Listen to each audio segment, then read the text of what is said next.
セガサターンしろ。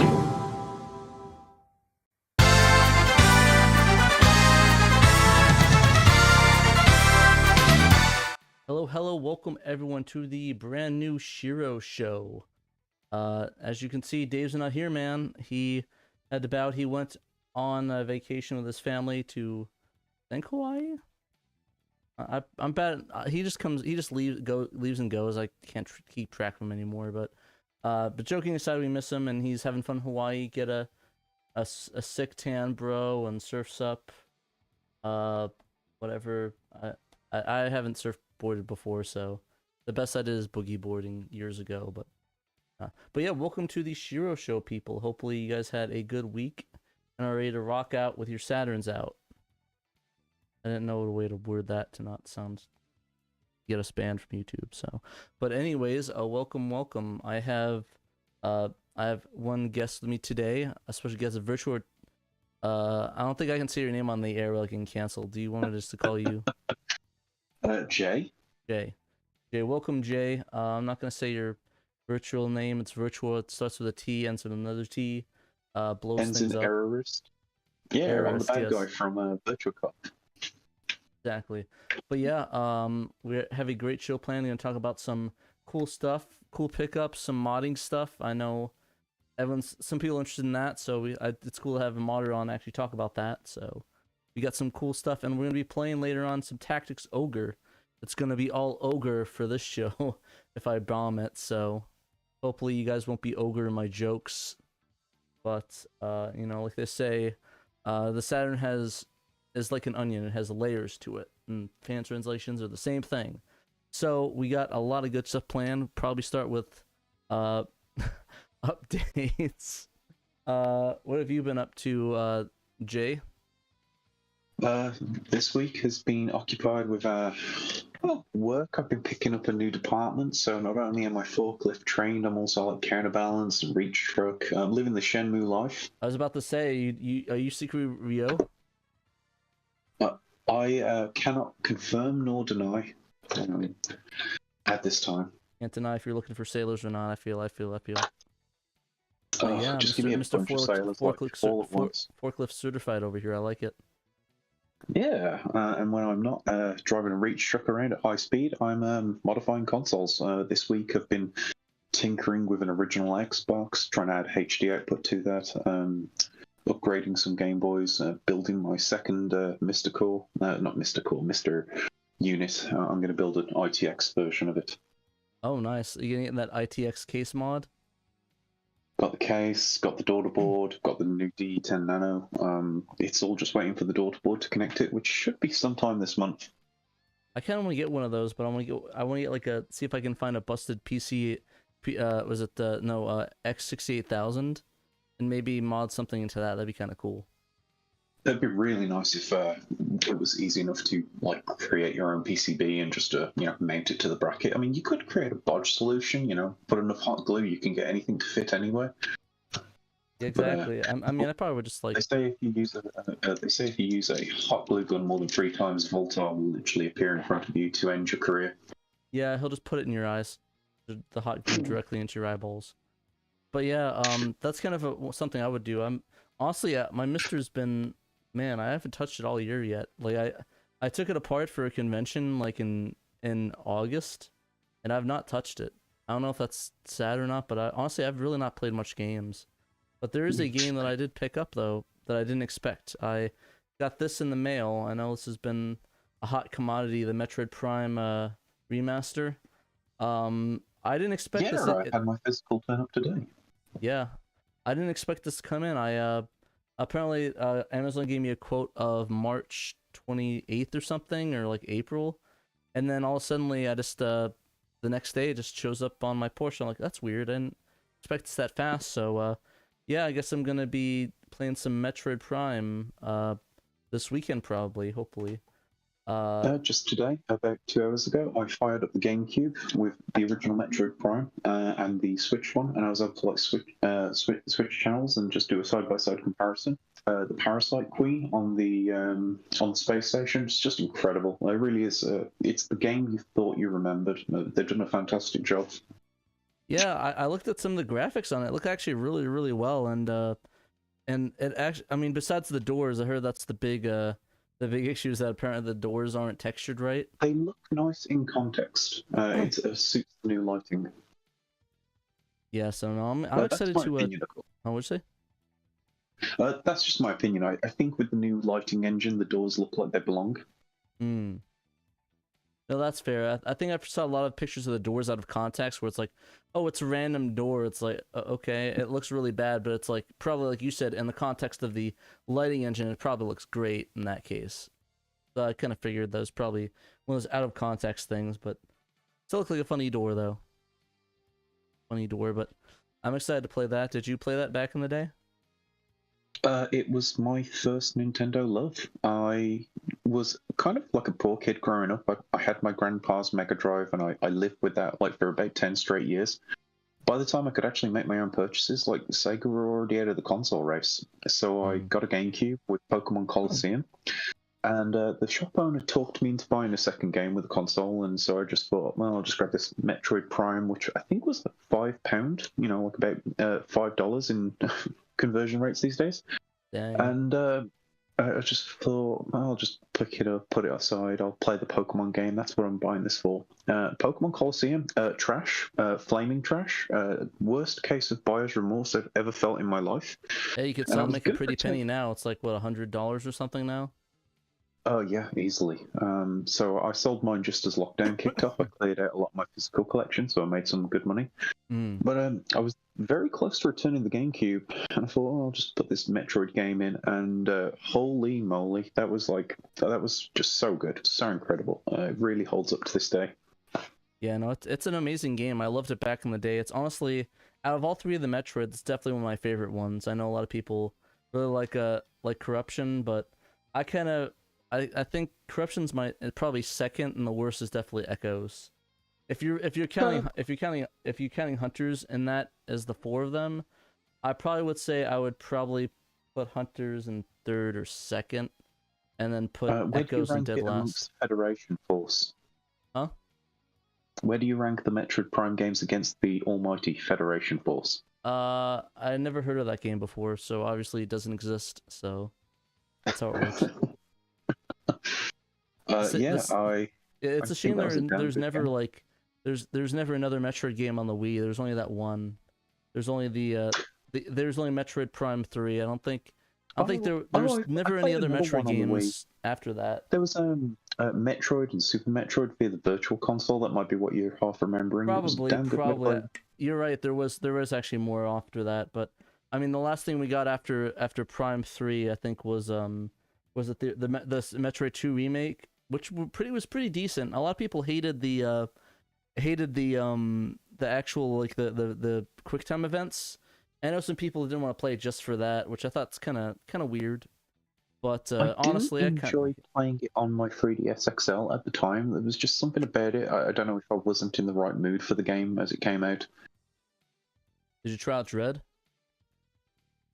Yes, yeah, I beat Dread. I feel like Dread is the maturation of the ideas that the studio was aiming for with Metroid 2. Yeah, no, I really love Dread. Honestly, it's almost up there next to Fusion as one of my favorite Metroid games. It's just that good. There's so many improvements of it. I couldn't play it on the TV though. I had to play it in handheld, because the reaction speed, the wireless controller input latency was getting me killed. Yeah. I do apologize if I tread on what you're saying, by the way. It's a little bit of a Wi-Fi latency issue going on. You're forgetting about Other M, buddy. I don't know what you're talking about. I've never heard of a title called Other M on the Wii. That sounds like Pig Latin. Do you mean Metroid Mother? Yeah, I've never heard of any Other M game on the Wii. X-May on the Over M stay. Yeah, That's the best game on the Wii. Oh yeah, totally.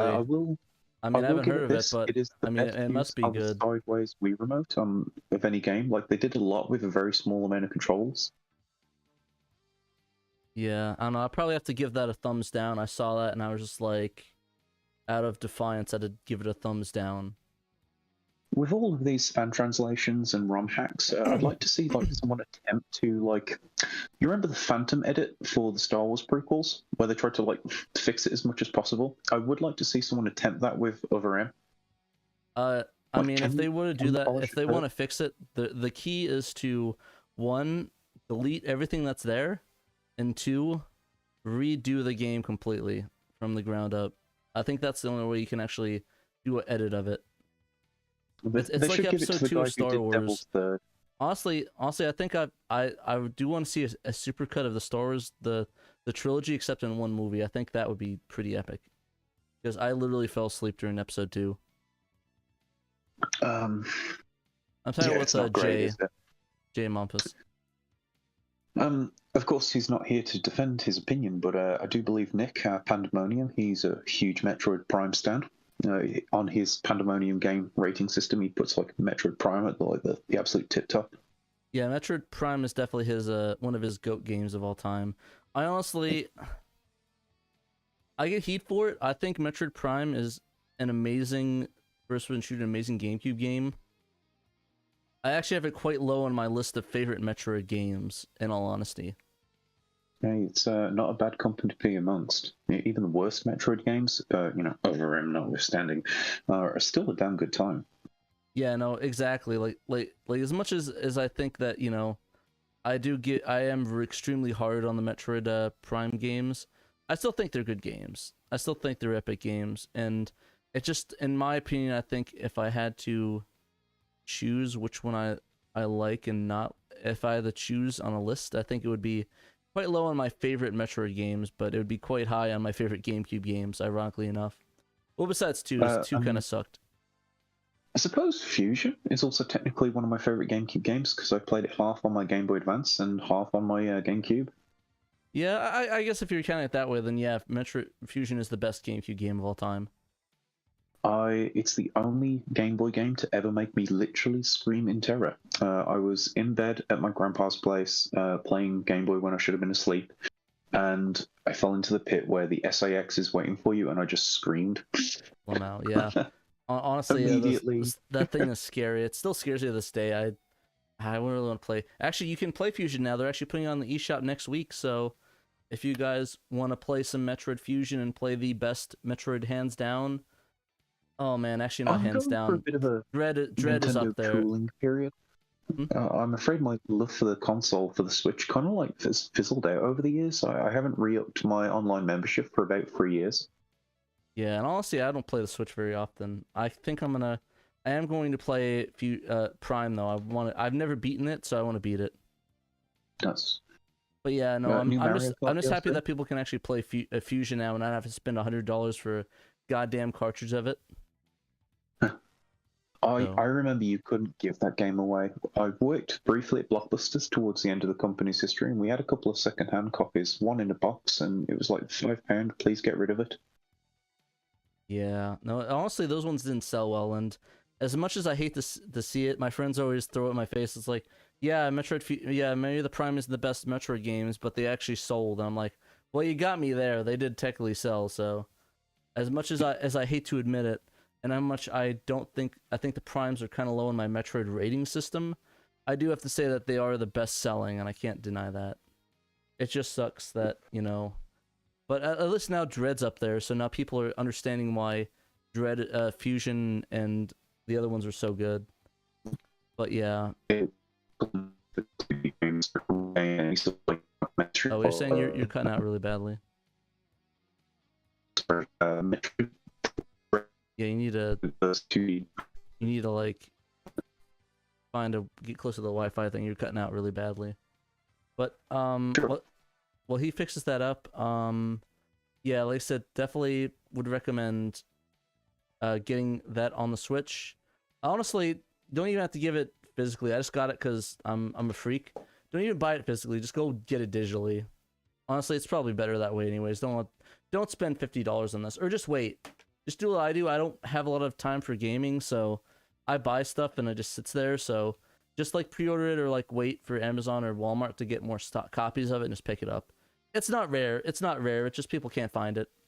It's just like low stock, so Just wait. It's coming. It's coming, guys. It's gonna be flooded like Super Mario All Stars. Like people are worried about that. I guarantee you right now, if you go down to Walmart right now, I guarantee you'll be able to pick All Stars or something up. Or ask Pack to borrow his. Yeah.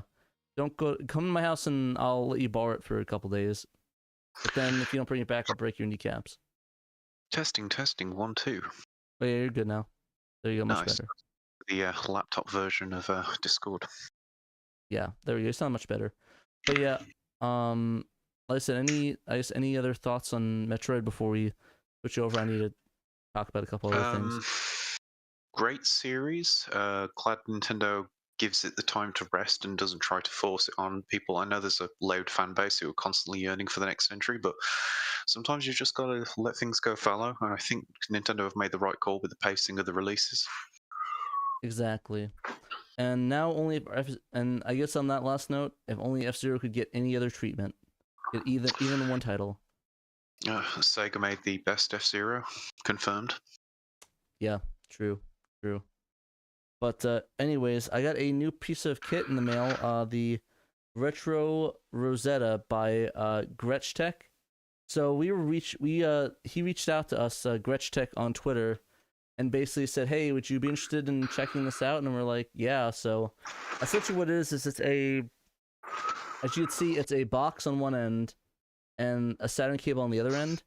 It's essentially a Bluetooth adapter for the Saturn, which allows you to hook up Bluetooth controllers for the Sega Saturn.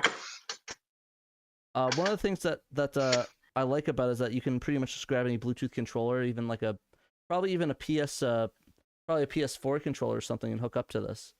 My only concern though is that I was hoping that you'd be able to plug like a USB into it or something like that, but unfortunately it doesn't seem to be the case, which would be kind of cool.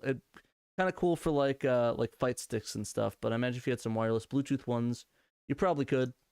The small box have like these two buttons right here. It's like, I think they're just sync buttons or whatever.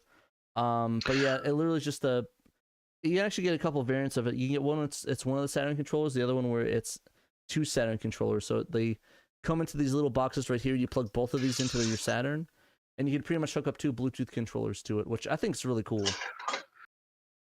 So yeah, if you guys want more options, more the merrier. Exactly. I'm gonna be trying to test. I'll try to test it out on the show. I'll try to do it today. I forgot to.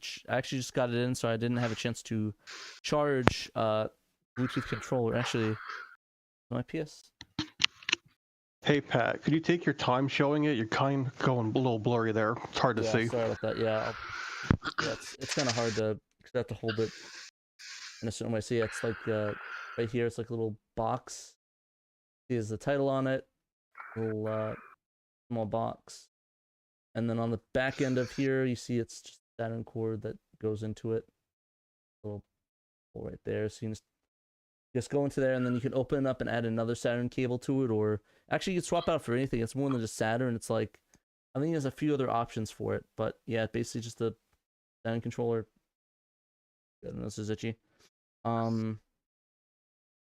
Yeah, I will try to show it off. I have a PS4 controller here. I haven't had a chance to check the documentation. We could mess around with it and see what we can get on that. I'm gonna plug this in. So, is this using the Daemon Bright protocol or Blue Retro? Using what? The way how it interprets the wireless data to the console, is this a form of Blue Retro or Daemon Byte? I actually do not know. I need to look into that. I literally just got it in the mail the other day, so I'd like to test that out today. I'll get some documentation. We'll play on the show with Ogre Battle. We'll try this out. I have a PS. I believe that one's Blue Retro.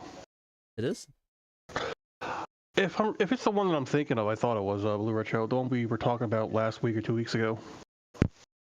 I believe so, yes. Dave would probably know more than I would, but I'm going to try this out on the show, and I will try to hook up the PS4 controller to it, and we'll see if we can play some Ogre Battle with a PS4 controller. No guarantees, though. I don't know if it needs some more workarounds for a PS3 controller, but we'll try. Or PS4 controller, but we'll try. Yeah. I'm just bringing up the documentation for it. as we speak. Sounds good. Thank you. Yep, it is Blue Retro. Nice. Yeah, I'll have to look up documentation on look up a PS4 controller to Bluetooth. And for those in the audience watching and listening, there is this handy dandy website called Sega Saturn SHIRO.com. I think that's how it's pronounced. And they have an article called Tech Retro Rosetta, all about the adapter. Yeah, let me go type that in. That's the one that Dave did, so I'll go grab that. I'll put that in the chat. Kronos, there it is. Glitch multiplayer. I'll put that in the chat and in that. Oops. Opened up. We got a lot of viewers today. Ooh, lots of people. Remember to like the stream, folks. Yes, like it, subscribe, ring the bell, ring the belly deli. Belly deli belly. But yeah, I'm trying to see here, so I'm gonna get the documentation up for PS4. Let's see. I forgot what the settings were to do that, but we'll look that up afterwards. But yep, I'm gonna try this out and we'll see how it plays. Hopefully I'm able to hook that up and we are able to play it. Anything to give you an alternative from the retro bit Saturn controllers? Those shoulder buttons, ugh, terrible. Yeah, I'm using those right now actually with it, funnily enough that you mentioned that. So we shall see how that goes. Hopefully we'll get some PS4 action going. Alrighty then. So besides that though, I guess hobby wise I've been getting my dollies ready. Playing Warhammer 40k and playing my Tau army, so I've been putting together and painting figurines a little bit. It's sort of a whole thing for me I've been doing. For you guys that don't know, I figurine thing, so I get my little Tau. Wow, that is bright. Tau guys. I'm hoping to get into model painting, of course. I'm going to purchase the Shin Sakura Wars Kobu figures, which I've put pre-order request rather for pre-order from a website that acts as an intermediary. Nice. How's that going exactly? So you go to their site, you essentially request all the figures that you'd like based off the catalog that they have access to. I believe that they announce when they're going to buy all the stuff and that they can fulfill it, and then you cough up money, they receive the goods and ship them on to you.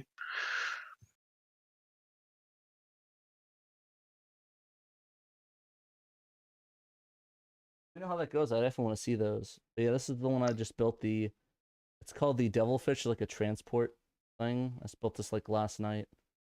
That's really cool. Nice. I'm really enjoying playing. Looks like it's straight out the dark future of the Terminator. Yeah, it's actually all based off of it's all like Japanese based, so they all look like sort of mechs and stuff like that. Sort of the like Gundam and stuff, and it's really cool. I think that's mostly why I like them, is that they're all like Gundam based things.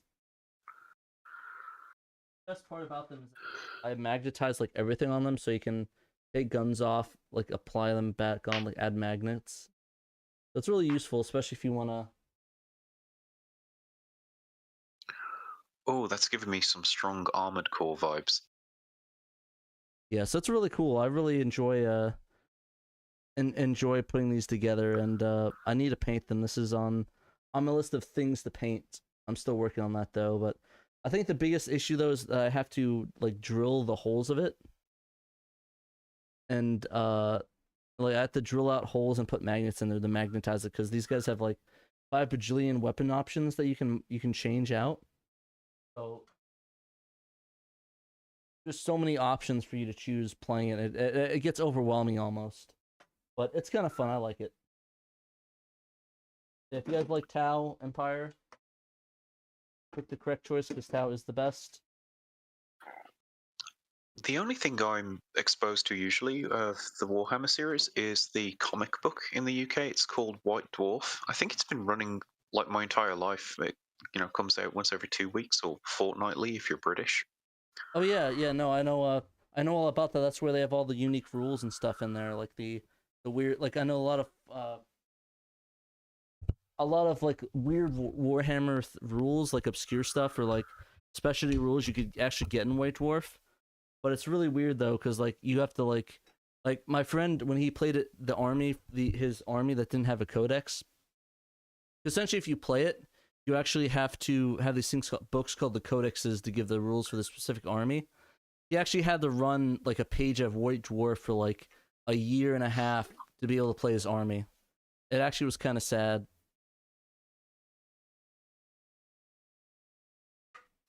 Yeah, it is funny and it's kind of useful in those ways. Do you also read Imperium, or do you just got White Dwarf?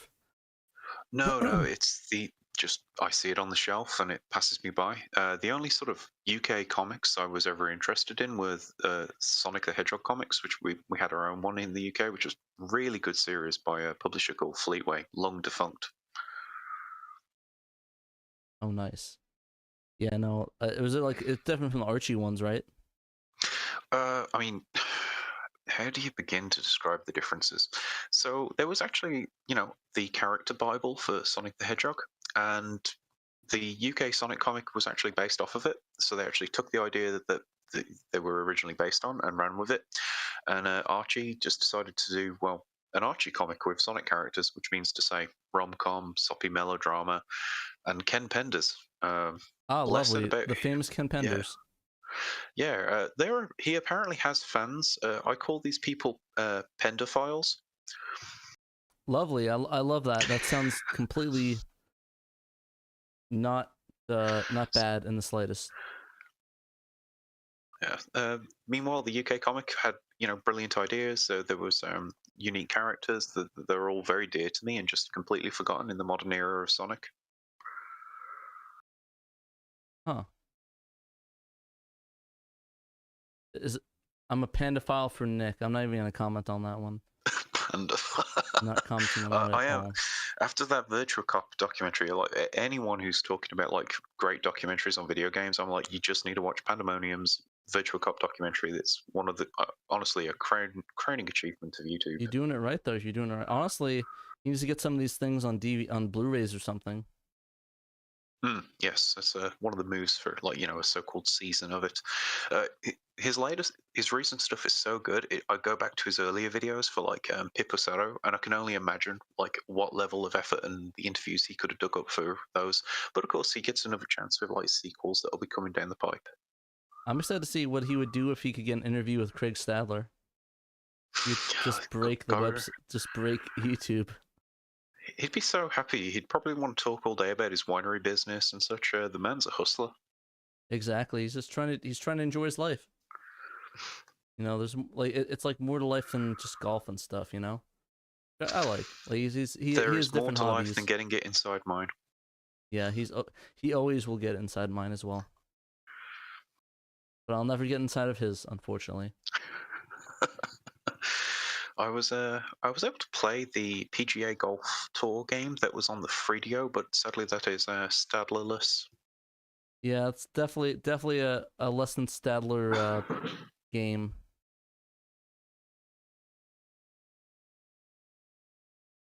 So fortunately, happens.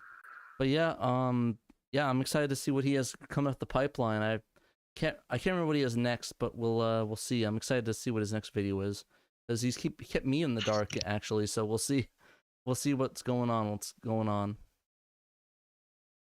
But anyways, we probably should go on to the news. We get quite a little bit of it, and a little time to talk. Well, actually, not a little time. We have a lot of time. I'm just conservative time, not conservative in general. Just conservative at the time. Small C conservative. Yeah, a little bit. I'm not like the UK Conservative Party. Who are left wing. Fascinating. Interesting. It's interesting. It's interesting. I am not that. But anyways, we'll start with the first article. So this one was big. This one hit us in the face on Monday.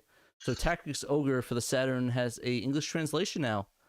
So this was always talked about, always in a bunch of lists or things of people that like, oh, I really want a fan translation of these games. Like it was on that big list of games that we want to be able to play in English.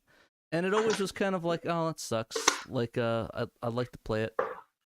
Unfortunately, just couldn't. But yeah, we got some hope when Team Medusa actually did Ogre Battle March of the Black Queen, which is, of course, was released on the Super Nintendo and the PS1. So, well, a lot of people did like it. A lot of people kind of was like, oh, why didn't you do Tactics Ogre? And, like, you know, that's a good question. And we didn't hear anything for a while. But then after a couple of months, we got it. Tactics Ogre, one of the most famous games that was the most one of the most known requested games on the Saturn. So I'm very happy to say that it finally got a fan translation, and now you're able to play it on on the Saturn. Originally, it was released on, I guess, right after Ogre Battle in '95 on the Super Famicom, and then in '96 and '97 respectively on the Sega Saturn PlayStation in Japan. But sadly, none of them actually got a fan translation of it. It wasn't really until February of 2011 that we actually got the game playable in English. So, like, you can see the menus are all translated out. We have the text of the stories.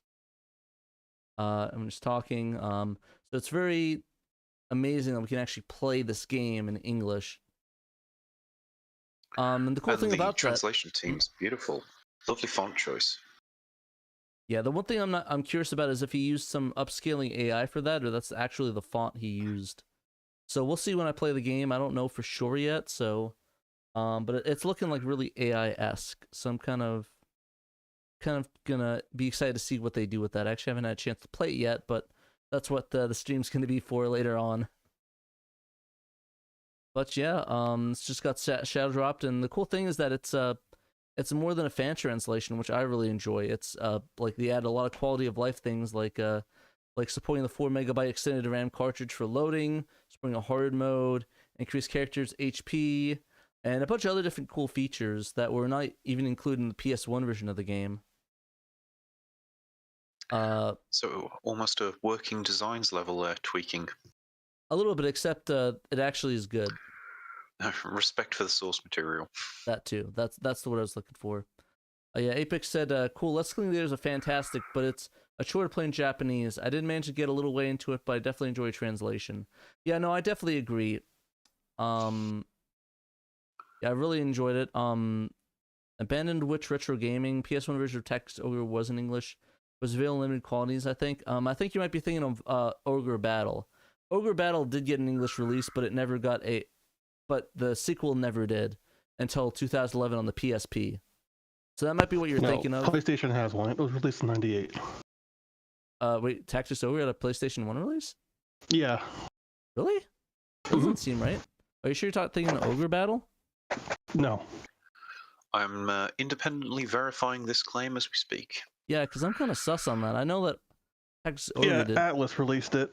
Oh, yeah, I know, you're right. Yeah, 1998. Yep, you're right. Oh, wow, I messed up. All right, sorry about that, guys. Beautiful cover. I thought it never did. Oh, all right. So, yeah, I guess, cool, correction on there. I'm not afraid to admit I'm wrong, so, yeah, I messed up on that one. But yeah, it did get a PS1 release in the United States, but I literally never remembered it. I only know that did Ogre Battle. How much is it even going for? Yep.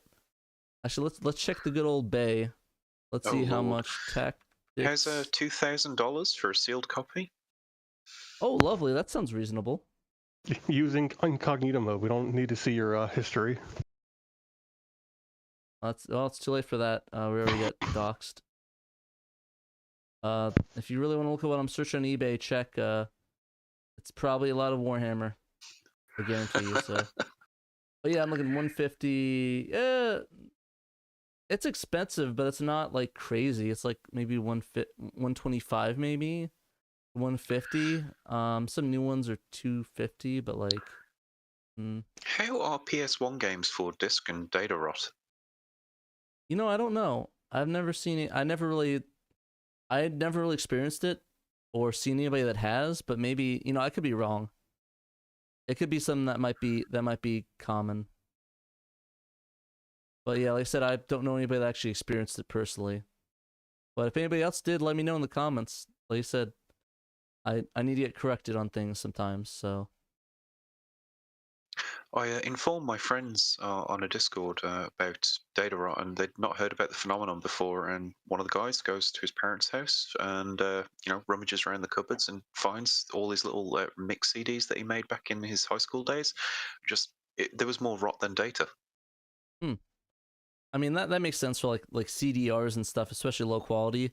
Those things aren't going to last. Very low quality. Huh? Very low quality. It was like a no-name brand. I still think I have a Memorex that is still usable. I remember I burnt a low quality rip of Sonic X, its first episode. Basically, somebody did a fan sub of the first episode of Sonic X in Japan when that first dropped in 2003, I think. And they actually, or no, was it? I could be wrong. It might have not been 2003. That might have been the US version. But yeah, I've been have it on a DivX format on a CD in my parents' house. Last time I checked it about 5 years ago, it did work. So I'm wondering if it's still intact. I have some Tenchi Muyo episodes that I got off LimeWire, I think, back in 2005 maybe, and they weren't playable the last time I put them in a PC, tragically. Rip. No, they were burned, not ripped. Yep. Oh my god. Hate you. But yeah, Love you. But yeah, I guess going back to Ogre Battle, illegal piracy aside of Japanese TV shows. Yeah, like I said, there's quite a bit of reasons to play it on the Saturn. Like there's definitely all these quality of life changes and a lot of work that's put into it, and like differences that make it a little bit more, I guess I wouldn't say better, but a better experience on the Saturn. So yeah, if you want to play, it was you can download. Enhanced by the team that ported it to Saturn, and it's been further enhanced by the translating team. Exactly, they got some enhancements. So yeah, if you want to patch it, it's actually really easy. It's pretty much a patch. All you have to do is download the patch file, legally buy an ISO online, like buy a disc in Japanese, rip it, put it in the folder, start hit the start button on that with the rip files, and it works. It's very easy. Yeah, it's the same development team of Team Medusa. I don't know how many people on the team, so I think it's quite a bit of team that worked on it. But there's a few guys in the credits, so I just want to thank them for working on such an amazing game. If you guys want to check it out, they have their announcement video that I put in the description of the video, and they also put info as well and where to download it and all the patches. So I'll put that in the chat right now if you guys really want to play it. I'll go. It can open up correctly. Yeah, it opens up correctly. Okay, I'll pin that to the thing. So if you guys want to download that, I put that in the pin message, so it'll have all the information for that. So if you guys want to pause the stream, I wouldn't recommend it. Just wait until after the stream or watch me play it, and go download it and play it because it's a good game. Good game. I think. GG. Good game. GG. Alrighty. So moving on to the best of Saturn. So Wing Arms. So this one is interesting. I didn't expect to like it as much as I did, and that's what I like with Peter. He always gets me games I've never tried before, so I never know what I'm gonna get when he puts this on the list. So this is really an arcade fighting game style fighting game. It kind of reminds me a lot of Star Fox in a way, but in World War II. So it's basically a fictional timeline following conclusion of World War II, and it's a bunch of dog fighting through 6 missions, and with dogfights and seek and destroy missions. And you can even use the mission stick with it. It's really cool. Oh. This actually was released was released in the United States and has an English translation for it. So it was released originally in '95 in Japan, then '96 pretty much everywhere else in Europe and Americas and North America. So yeah, I was actually watching. I checked a little Let's Play and played a little bit, and I still think this is probably the funniest dialogue ever.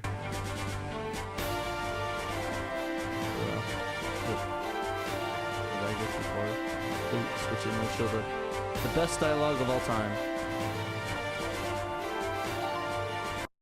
Welcome to the Endeavor. The name is Gordon.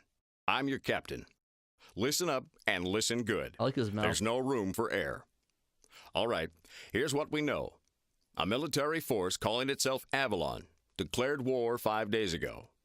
they launched a surprise attack on our allied task force You can as it tell that lay in they anchor. literally just dubbed over the Japanese destroyed lines it. for it. They've invaded the Pacific Little head Resource nod. Belt. You must stop them, and you will. If they take over the resource belt, the way is clear for That's a them to very take over the symmetrical world. man. No room for Objective? error. Neutralize the Avalon force and destroy their main it's a fleet. contender. I think the Operations begin most in infamous 0800. voice acting is still All going to go hands to prepare Deep for battle. Fear. A game with Dismissed. voice acting so bad, it's made me think about making my own redub. Oh no. I still think that my favorite dialogue is probably Sonic Adventure and the best lip flaps of all time. Looks like their mouth is coming out 25 degrees at all times. I still know what's with the Sonic Adventure games and not being able to do lip flaps or voice acting in those games. Like, it's either they're moving too fast, the dog's going way too fast, or it's just not in sync, or it's just big mouth flaps. Like, there's no in between. Oh, in Japan, of course, the Japanese dubs of the anime very rarely conform to the lip flaps. It seems to be like an afterthought, with the great exception of Sakura Wars, where they take quite a lot of pride in that lip syncing. Huh. In what way? Like actually the Japanese lip syncing for the Japanese dialogue or for the English? Japanese lip syncing for the Japanese dialogue in Sakura Wars is like really accurate to the character models, and it's kind of like a sales point to the series that they would actually like boast of how authentic it looked. I say authentic, more of how accurate it was. And you check out like any Japanese anime, especially from the 90s, and they just didn't care. The lip flaps were more of a recommendation. It is kind of funny how the U.S. lip flaps, there's more care put into those than the Japanese dialogue. That's kind of funny to me for some reason. Yes, it leads to some strange scenarios, like with the original Pokemon anime. Brock would say things like, "Ash, way to go, Ash," just to fill in the lip flaps. Yeah. At least it makes sense, and it doesn't like make it look like just crazy. Yeah, jelly donuts too. My favorite. Oh god, that was the best dialogue of all time. You have no idea how confused I was when I first saw a rice ball and thought, it's a jelly donut. Honestly, rice bowls slap. I think my favorite rice bowl I've ever had is I had a rice bowl, not rice bowl, a rice ball with tuna as the cement to put it together. Ooh, oh my Mackie. god, I hate tuna. That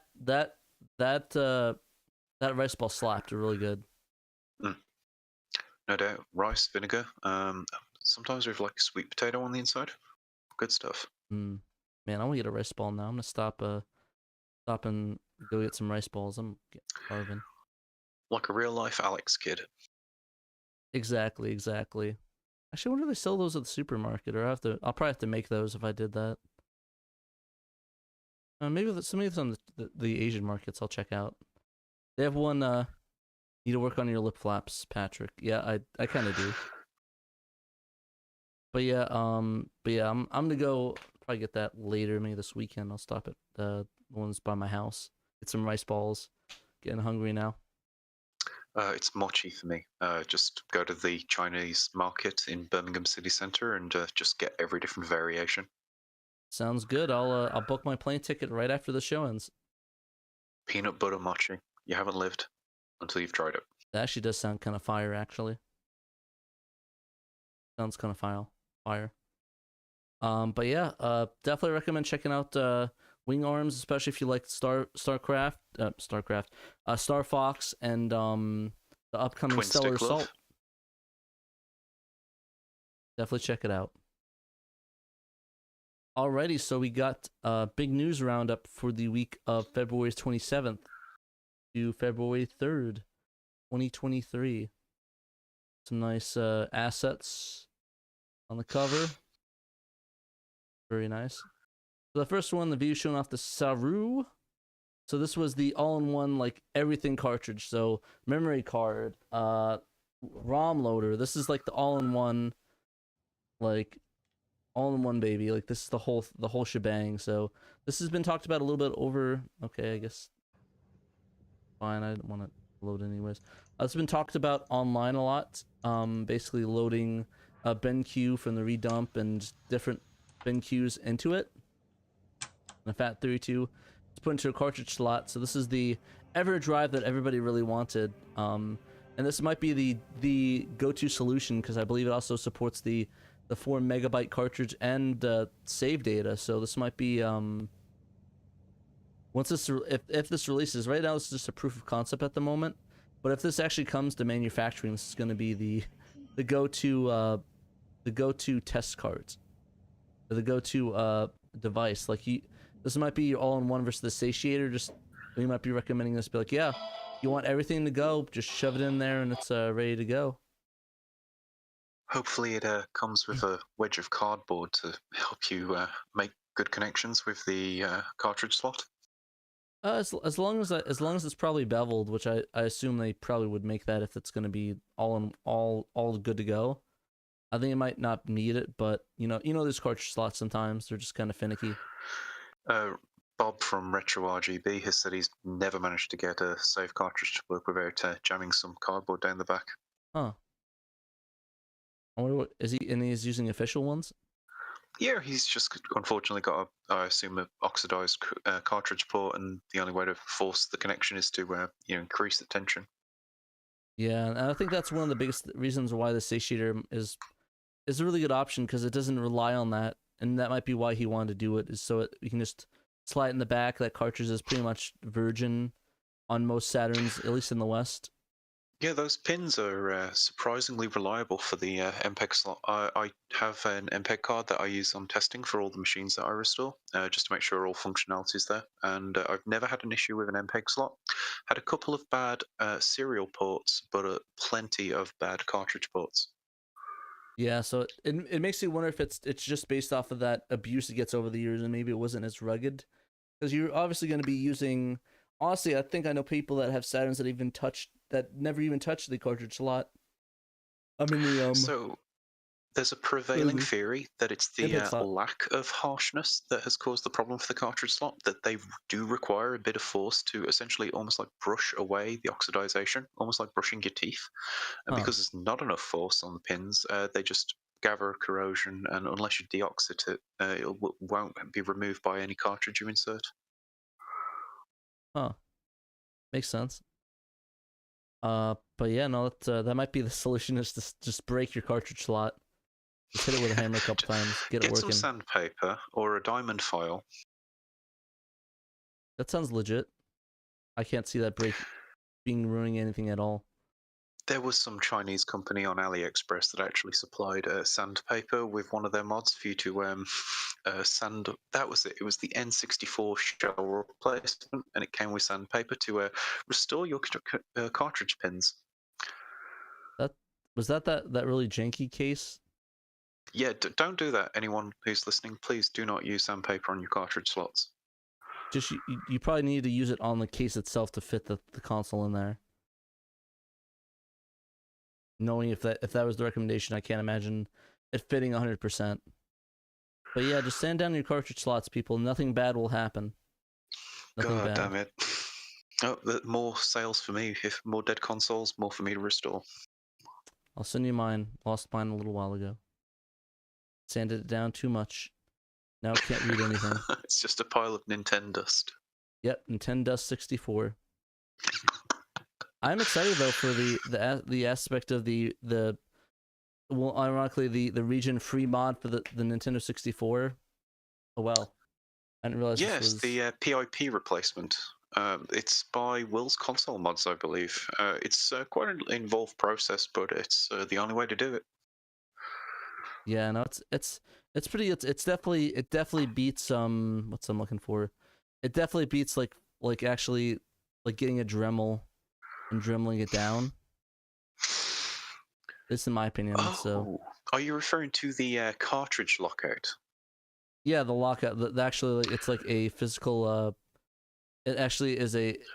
What's what I'm looking for? A physical impediment to putting the Japanese cartridge in the US console.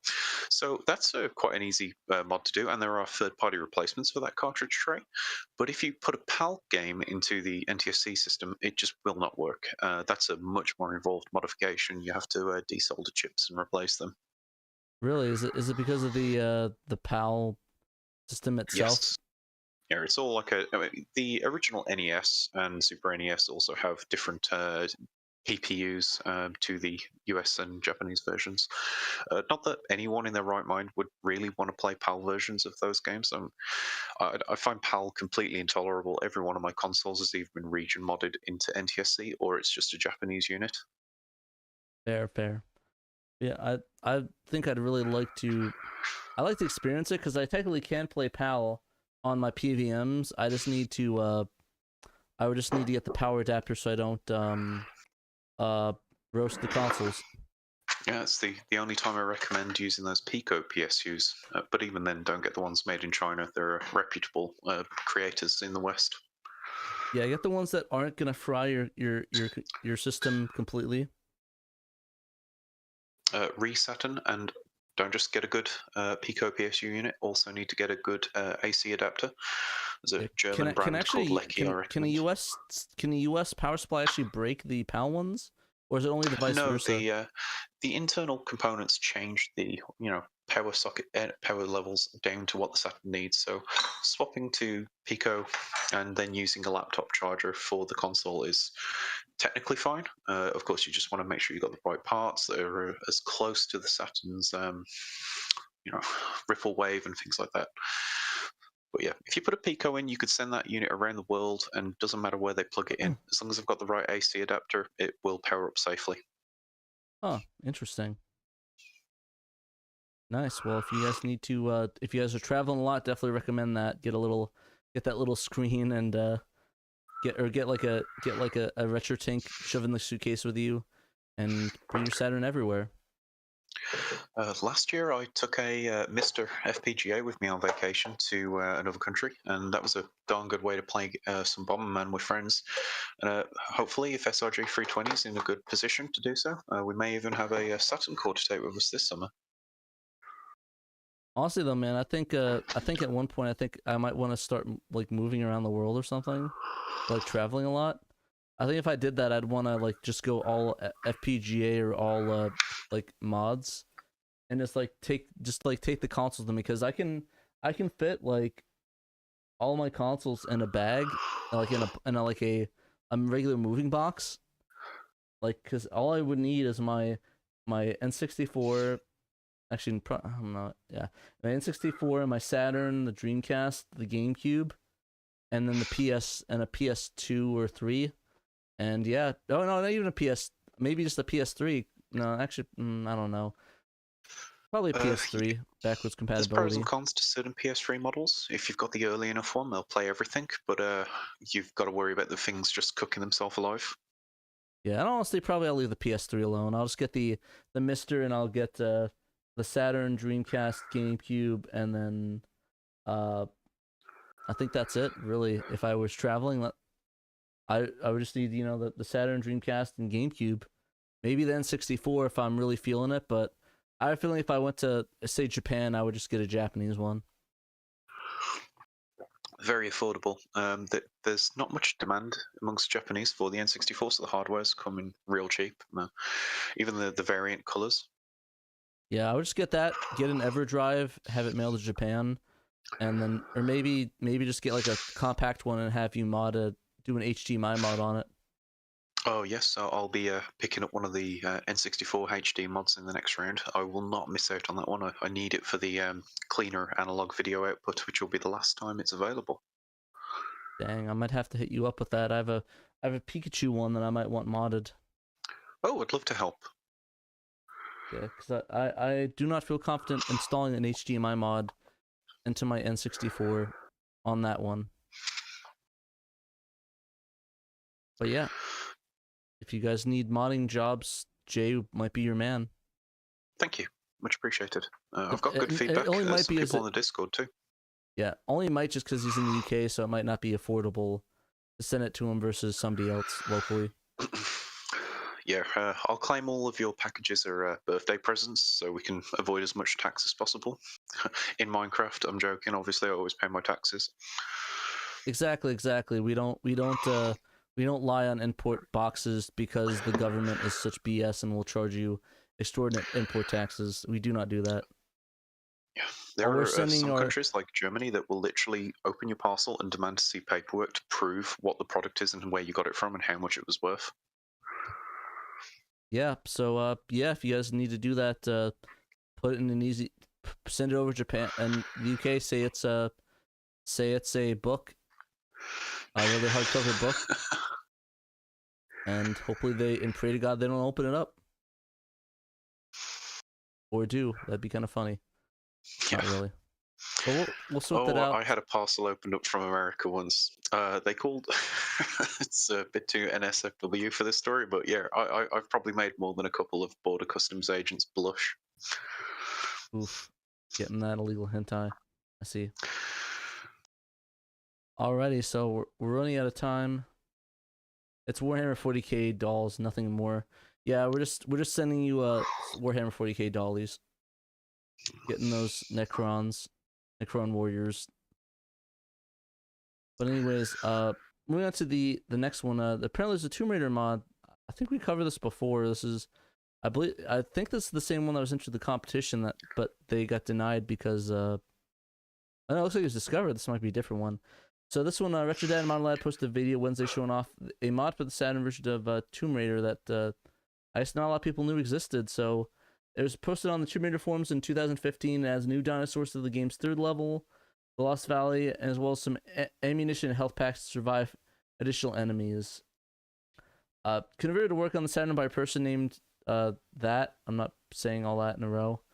And originally was made for the PC in 2004. Honestly, it's probably the first level mod for the Saturn version of Tomb Raider.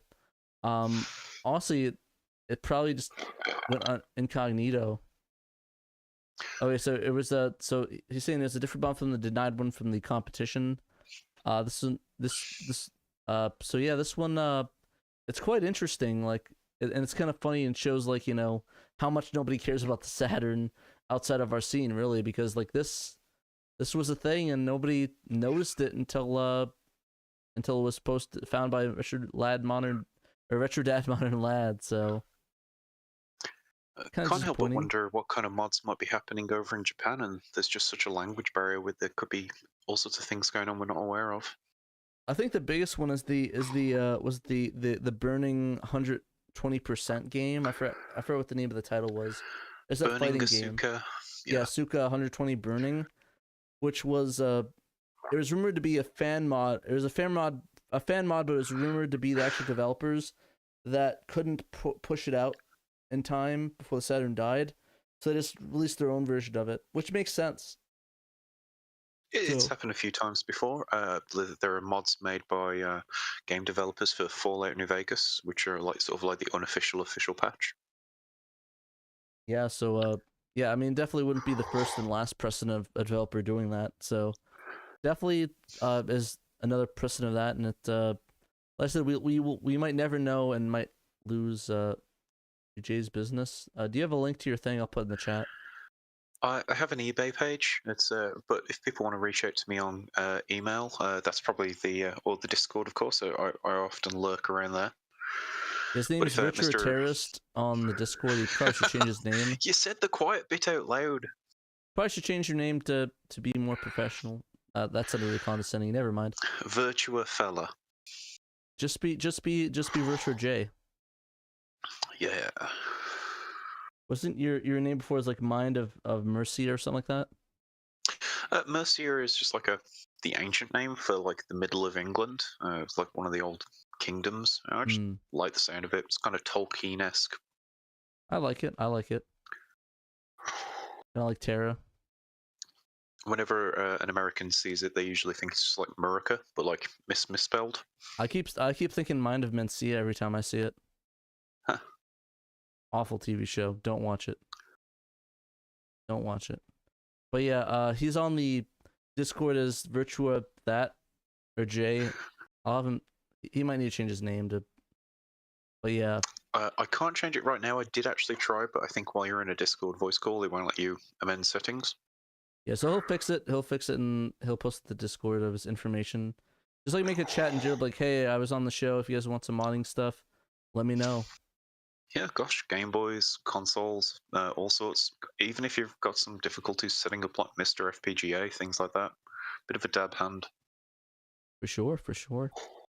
All right, so the last article we have is Soul Hackers 2 coming to Game Pass. So Microsoft has added the game Soul Hackers 2 to its Game Pass service Thursday. So now you can finally play a sequel to that 25-year Soul Hackers for the PS1, for the Saturn. But mostly the Saturn. But mostly the Saturn. Yeah, sadly, this game actually didn't really do well. Like the Soul Hackers 2, it really came out with low fanfare.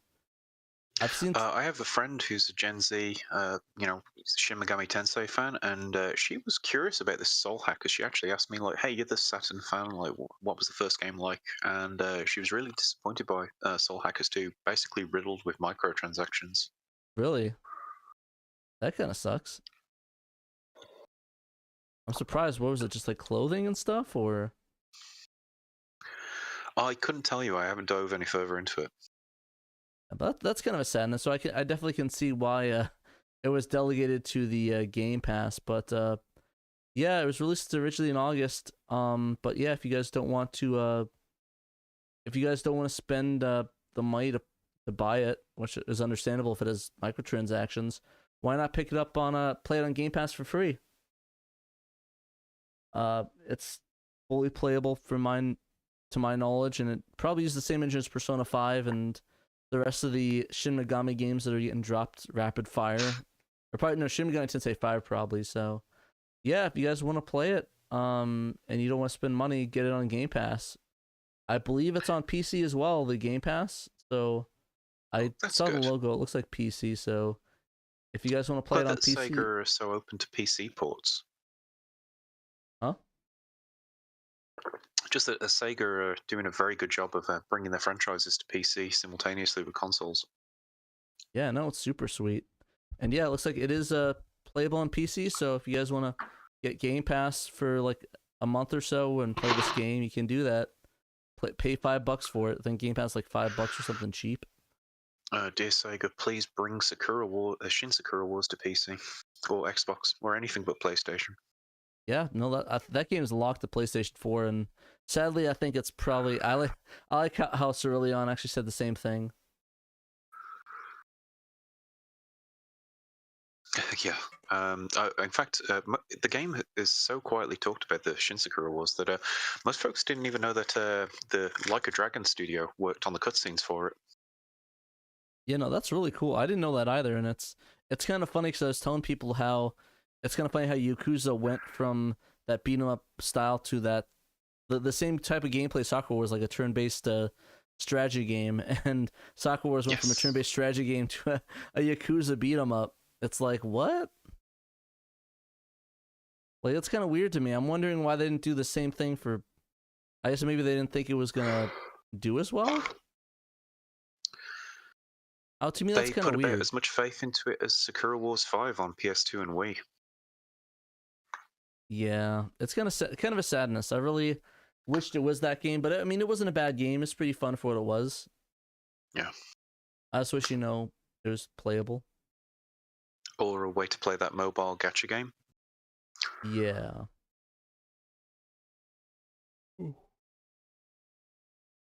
Honestly, it's kind of funny. I see a lot of people play the Koi Koi Wars more than the actual Sakura Wars game itself. Like, they'll boot it up just to play the Koi Koi Wars. I think it's kind of funny. And then he goes and makes his series turn-based. Yeah. Kind of a sadness, but, I really hope there's another Sakura Wars. I'd definitely be down to play it. I don't know how well the last one did, but I'm guessing not good. I think they were hoping for a sort of revival of the franchise fever that it had back in the day, where it was able to go cross-media. And I checked out the anime that they had on Crunchyroll, and that also didn't really do anything for me. Was that on Crunchyroll now? It might have been Crunchyroll UK exclusive. Okay, because I know it's on Funimation, but you have to buy Funimation. I don't want to do that. Aren't they both merged now? I know that, but like, there's still stuff on Funimation that's not on Crunchyroll yet. Mm. It's weird. I don't know why, but I guess moving forward, they're having everything like Demon Slayer's dubbed on Crunchyroll. I'm going through that. Pretty good. Definitely recommend Demon Slayer if you guys like Demon Slayer. Hopefully, they've still got the Shenmue anime adaptation on there, which I had a really good time with. Good 12 episodes. Doesn't take over your life. Yeah, they still have it. I have yet to finish it. I know Dave was watching that. But that's also canceled, so that's no more of that. That's done. Shenmue fans be like, it's a Tuesday. Yeah, it's like cool. No, cool. A Shenmue property is not getting another sequel. That's good. It is kind of funny though. The Shenmue fandom just can't win. Like, no matter what medium it goes to, it gets canceled. It's like, oh, we get in a third game. Oh, we're done with that. Oh, we're tell through an anime instead. That sounds good. Oh, we're not doing that either. I guess we're not doing it. Period. Yeah, Cerulean. Shenmue fans be like, first time, as we have the. Yeah, they're hanging on the gallows. Yeah, no. Poor we just need Shenmue that fans. Shenmue Zero moment. Huh? Shenmue Zero, something to revive the franchise, but they've got to. They actually did. They actually have a Shenmue like game that you could play that's not Shenmue, and Sega supports it harder. It's called Yakuza. Yeah. If you guys want silly gameplay, if you want silly moments, if you want a pretty decent game like Shenmue, just play Yakuza. My friend Joe, huge Yakuza fan, shout out to him. He would probably agree. I've tried a game to try the first game, which it's just so slow paced, but I found that beautiful. Yokosuka 1986 is my vibe. Which one's that? That's the setting of the first game, the Japanese town. Yeah, no, I can't. I've been meaning to play Zero. I just haven't had the time to do it. Honestly, I really need to like set aside like, okay, 2 hours at night I play a game and that's it. You figure out what to play though. But anyways, I guess going back to Soul Hackers, if you guys want to play it, it's released right now for the Game Pass Soul Hackers 2. If you want to play the original 3DS version, that sucks for you. The shop shut down. You can't add money to it, so good luck pirating it. Or paying $100 for it, whatever one you want to do first. I won't judge you much. But yeah, I think that's... Free 3DS RPGs, especially Atlas RPGs, they're basically an investment. Yeah, don't invest in stocks, guys. We talked about it on the stream. Do not invest in stocks, just invest in games. At this point, you're going to be able to have more fun with it. Just joking. I'm not giving financial advice. Do not do that. Unless you want to lose money, don't do that. Well, that's more financial advice, but anyways, I think that's about it for the show. We're going to move on and play some Ogre Battle. It's going to be all Ogre for the villains.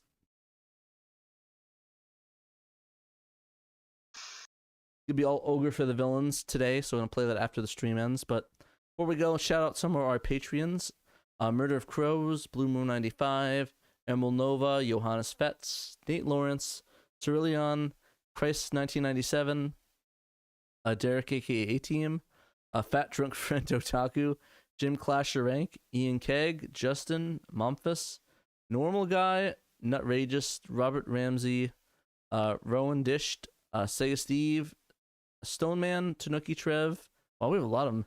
Duran Brown and Young Money Swee. If you want to get shouted on the show, you get back us at the $10 and up level. You get a bunch of cool benefits like early SHIRO show, early SHIRO shows, early podcasts, early fan translations at $3 and up. A shout out on the show, name in the credits. There's a lot of stuff in early magazines too because you guys backed us.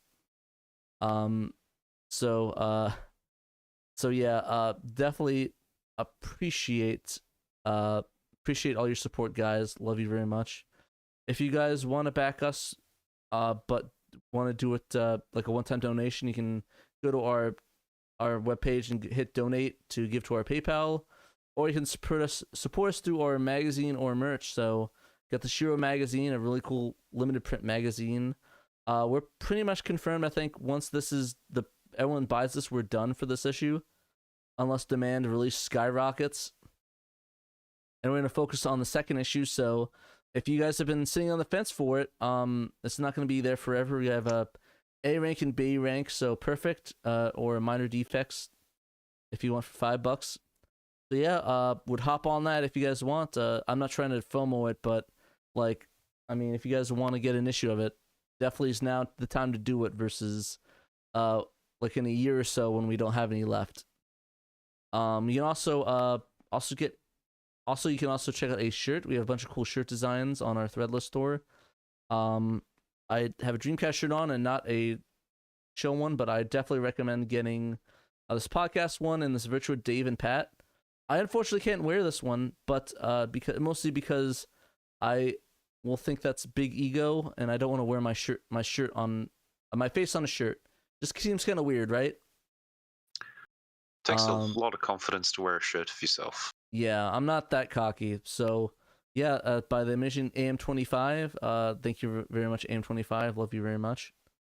Got some cool shirts, and then if you guys can't support us financially, you can always like and subscribe, follow us on our websites, and just, you know, overall, just help us out. I know we have a lot of really good fans, a lot of really cool dudes that support the community. Join our Discord and, you know, become part of the community, contribute. I know a lot of people have gone from fans to actually, you know, translators. So, I mean, yeah, I think that there's a lot of opportunity to, you know, inspire others and, you know, make some amazing content.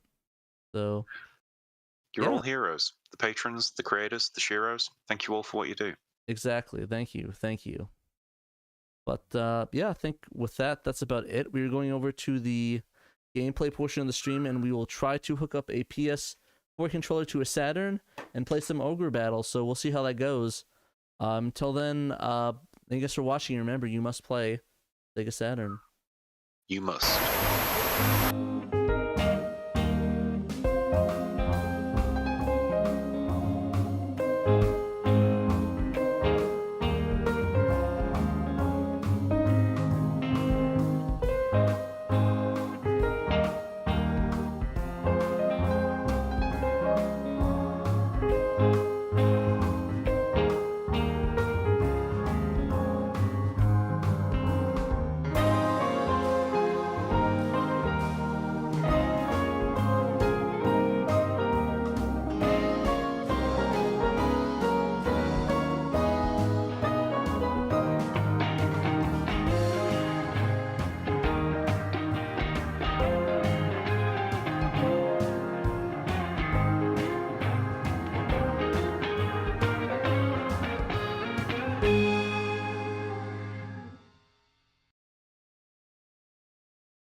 You played that? You actually were off mic when we did that. Said that you were playing Saturn Bomberman. No, I was playing the Switch Bomberman with friends. We did a 6-player multiplayer section, and just the whole time I'm playing it, I'm just thinking how hideous and how like kind of badly it plays in comparison to, you know, a version that's like practically 20 years its senior. Huh. Yeah, I sadly haven't been able to play that, sadly. Alrighty, so I'm gonna welcome back to the show. We're going to try hook up a PS4 controller to the Saturn. Let's see if we could do that. So I'll try to turn on the DualShock 4 wireless pairing mode, so it's sharing that at the same time. DualShock connect it, so The unholy union of Sony and Saturn. oh my god! That connected first try. All I did is hold down the button and it connected. Like, look it. I'm literally, it's working, guys. It's working. Oh my god. Awesome. That I've had was a a similar first experience try. Holy with the crap. GameCube Bluetooth mod. That was a first-time connection. Alrighty, guys. I guess, you know what? I'm trying to think. Alright, poll time. Do we want to try an action game to try the Bluetooth and then go to Ogre Battle, or go straight to Ogre Battle? Alright, try action game on controller. Go to... How far do you normally get 1 credit with Virtua Fighter? Huh? How far do you usually get in Virtua Fighter before the game hands your ass to you? Usually I can get to Bison if I'm lucky. Bison in Virtua Fighter. Oh, Virtua Fighter. Sorry, I thought you said Street Fighter. Barely any.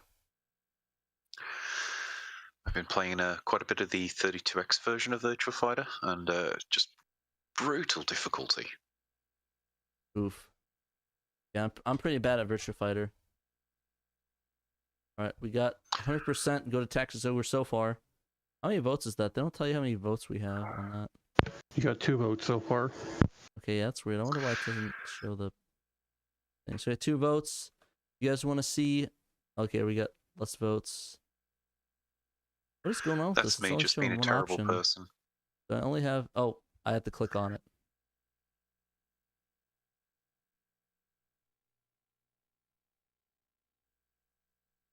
Already. So with your current setup, are you able to look like straight at your PVM? Or are you looking like through a capture window on a PC? I have my... Basically, I have a PVM in the top left corner, but I'm going to be looking like this if I do it. So my head's going to be turned this way, looking upwards at the PVM. But I do have a PVM, but it's slightly too high. I kind of want to get a small rolling table and get like a small PVM and have it so I'm looking like this. But yeah, Nice. it would just be... or like maybe something like on a desk or something, like a rolling thing. Because I have a small PVM, like a 12-incher. I would say try action game on controller, so we'll try... let's see, what should we try? Well, there's nothing in the shop folder. Oh. Okay. Well, I guess that answered that. Do love that Japanese BIOS boot screen. Yeah, there's nothing in the shmup folder. That's weird. Maybe I didn't put anything in there. All right, so what? I hit the wrong button. Maybe it's just bound wrong. Okay, yeah, it's because square is the button, I guess. So that's probably why it wasn't working. All right, let's see here. What do we got here? What could we try? Let's try Rockman 8. I like it. We'll try that real quick. It's gonna be a quick 5 seconds. I just want to see how good the PlayStation 4 controller is on a Saturn. I'm honestly surprised I was able to get the sync at all. If I remember right, there's only 1 millisecond of delay between the adapter and the PS4 controller. The PS4 ones are kind of like a gold standard. PS5 are even better, but you can't go too far wrong with them. Yeah, no, it's really good so far. I'm totally gonna just watch this for a little bit though. Roku. Do. Oh yeah, I've gotten to the point with the Japanese lessons where I can like sound out everything I see in hiragana and katakana. Okay, yeah, I think we ended that. Cool. Electric communication, electric copyright is more like it's a... Am I gonna get copyrighted for this? Have like I've been copyright have the... Yeah, I'm kind of concerned if yeah, I don't want to get copyright strike for that, so I'm gonna skip that. Is that like Toei animation or?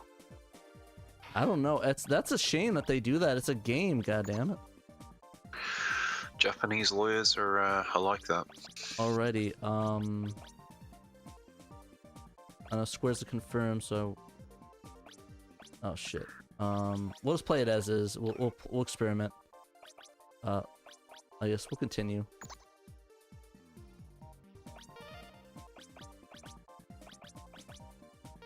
Play that one. I'm pretty awful at Mega Man, so... Don't worry, this is Rockman. Oh, you're right. Completely different game. We'll try Iceman. Oh god, that lag. Oh, did you feel it? Like the lag input? No, it was the lag of the video. It wasn't the input lag at all. I'm not feeling anything right now. Honestly, I might actually just switch to playing it using a PS4 controller. That sounds really stupid, but like, Oh man, this feels so good. This actually feels supernatural. Reminds me The dying. best kind of natural. I just suck at Mega Man, guys. It's not the game. Oh It's not the gosh, controller. this is just the level off the first Mega Man X, but with snow. Pretty much. There we go. Switch the powers. What you need to do is hook up a Saturn pad to controller pad 2 and see if you can know the difference between the two. Huh. I should probably do that. I'll do like a multiplayer game for that. Tant R on Saturn might be a great way of testing this. Closest you got to like micro game reactions. What game? Tant R, it's part of like the Bonanza Bros series. Oh, nice. I actually like the Bonanza, but those are pretty fun games. Yeah, my little brother and I played that for like 10 years straight on our Mega Drive. I love playing alternate versions of it, like the Sega System 18 and the, I think it's Neo, it's the NEC PC Engine CD version. Huh. Sorry, a whole lot of oops. words. I was not paying attention on that one. Maybe we'll have to smash that click. So the layout of it right now is that you hit the X button to jump, square button to shoot. I think that was it. Shoot with the circle button as well. Finally, there's nothing, and then the L2 and R2 switch it.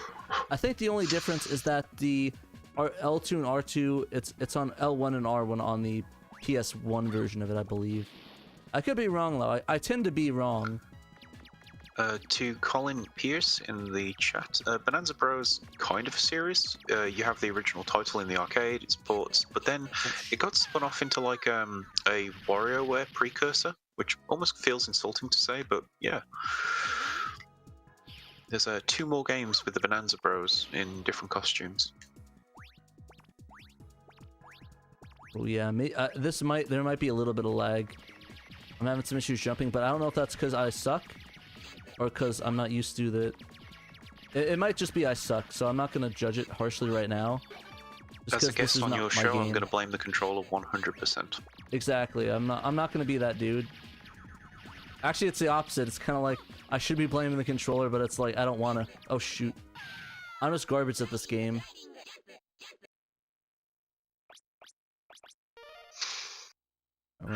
I'm getting Battletoads flashbacks. Yeah, it's not fun, but yeah, no, that's cool. I just want to try that real quick.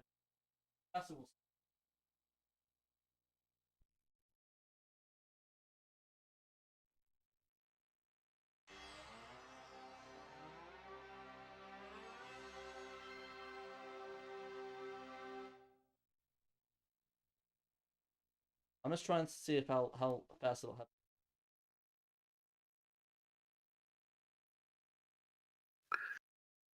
I'm just looking over the Saru project. They should totally call it the Sarushiator, just to confuse everyone.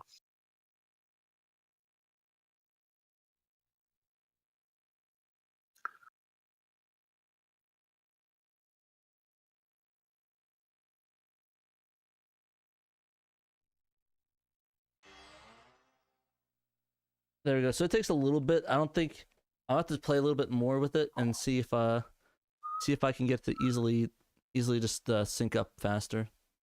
I'm using a PS4 controller. Well, we'll go to the fan translation now. We'll play some Tactics Ogre. Tactics Ogre. Ogre. I can't agree with that opinion. But yeah, just the PS4 DualShock. I have the 500 million edition controller, the blue one. It's kind of cool looking. I do. So like how did the buttons map out on it? Basically, I can't remember. If it's anything like what they did with the GameCube, I believe this is going to be the A button is a square. I believe cancel is going to be X. So the B button, I believe. It's the only way that makes sense with a 4-face buttons. And I believe these two are going to be the other 2 buttons, the other ones on there.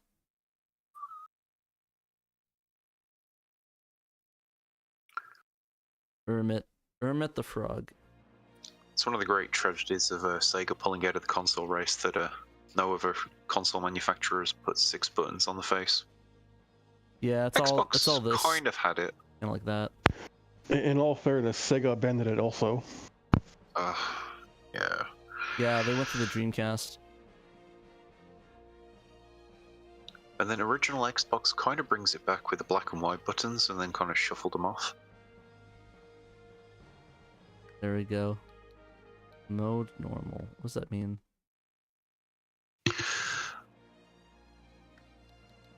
Yeah, sometimes I think that the move to 4 face buttons was just to, 1, look like a PlayStation, and 2, sell more arcade sticks. Pretty much.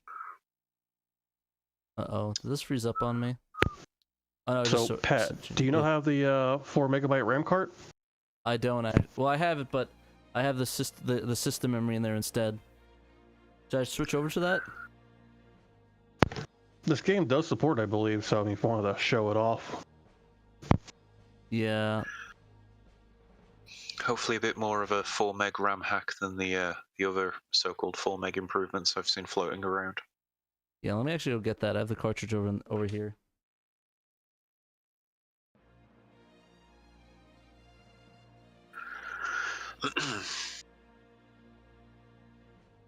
Great name for a company, River Hill Soft.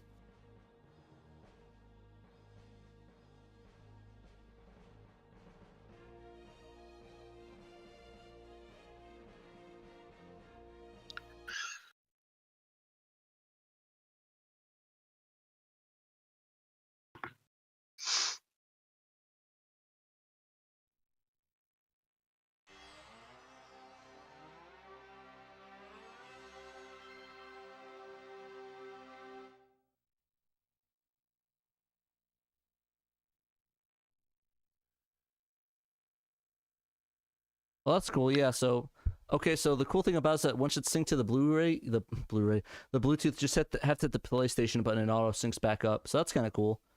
So yeah, that's definitely a cool feature. I'm wondering. The only thing you might have to wait a little on is when you turn the console off. It might take a little moment for the PS4 to realize it's lost connection, and Yeah. you'll just that's not a bad problem, really.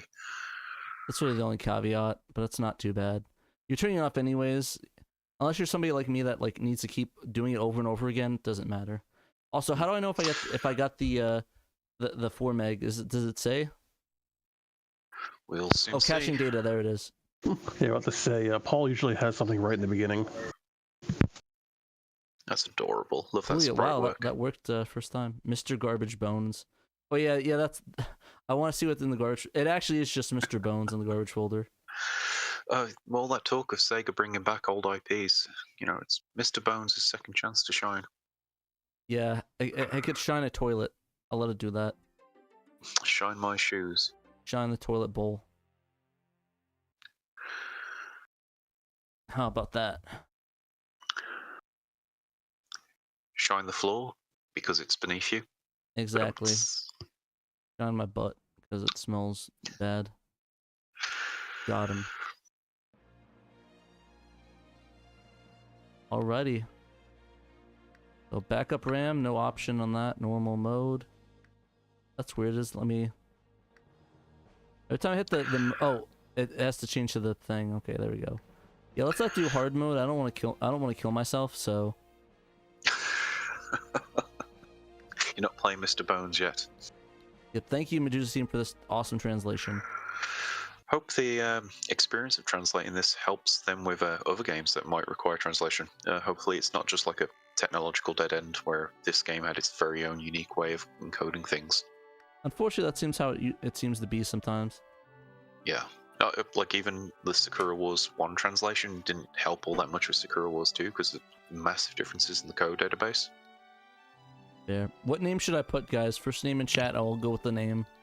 As per usual.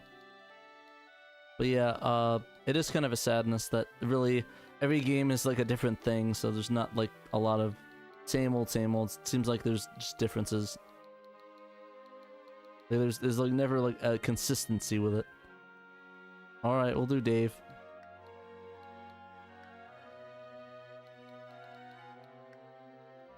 Dave.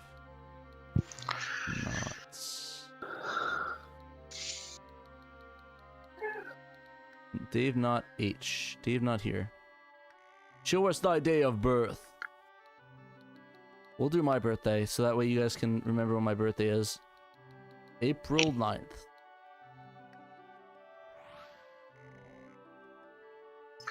What is thy prayer?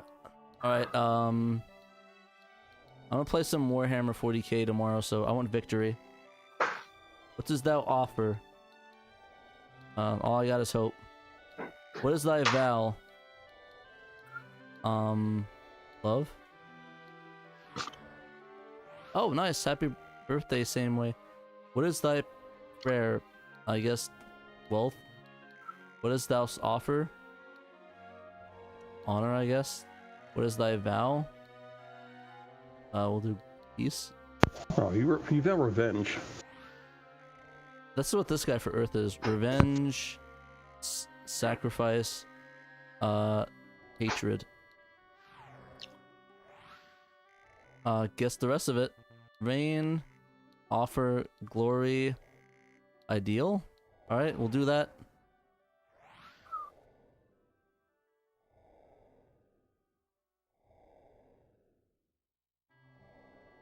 Wait, what do you mean I have the team name wrong? That's not the name of it? We'll do fire, I like fire. Yeah, it's Team Medusa, right? I'm fairly sure that's the name of the team.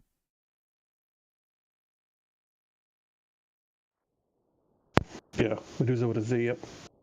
That's what I had in there, yeah. I could have sworn I got their name wrong. I mean, right. Medusa, M-A-D-U-Z-A. I'll check the article now. I'm fairly sure that's the right one. That's how they spell it, at least. I'll fix it if it's wrong, but I'm fairly sure it's right.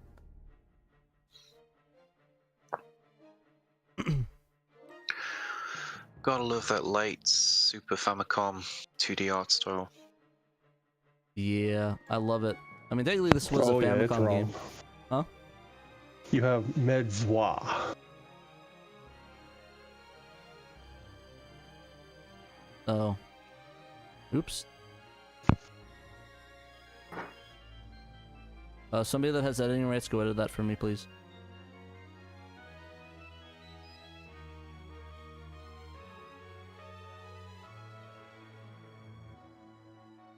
Yeah, they spell it weird, so that's why I get confused.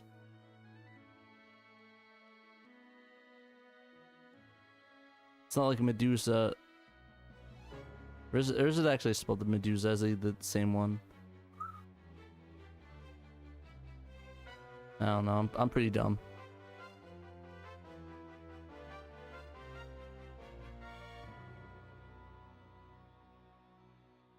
A little flashback, like earlier that day. I like the storytelling they're aiming for with the transitions as they do the credits. I like this anime stuff. Yeah, no, it's really beautiful. Really reveals a lot. Like every Japanese games company wanted to make the successor to the Super Famicom. Like that seems to be what the Saturn intended to be. Like, you know, to one up that level of sprite detail.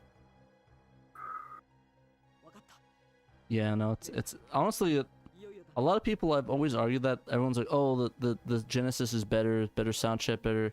Like honestly, I kind of prefer the Super Nintendo, to be honest. Genesis versus Super Nintendo. Super Nintendo definitely wins in my book. I know that might be blasphemy, but sorry, the Super Nintendo is so much better. I adore the FM synthesis as like a step above what the Master System and the what the NES did, but I recognize the Super Famicom sound chip as like the first of the next generation, where it was like, you know, sample based. Yeah, it's very good. I love it. Ken Kutaragi killed that chip. Killed on that chip. Yeah. If only Ken Kutaragi had just not been involved. I sometimes feel like that was the thin end of the wedge. What do you mean? That's how he got his foot in the door of the games industry, and I argue that we'd have been better off without the, you know, without Sony entering the fray, at least for another generation. Yeah, I don't know. I kind of think, I don't know. A lot of people always hard on the PlayStation, but I don't know. I really liked it. Oh, incredible machine. I just feel like a company so huge and so well organized with brilliant international arms. Like, Sega was just like, it was like the Sony entering the fray was like the one-eyed man versus the blind. Yeah, the man with the one eye is the ruler on that point.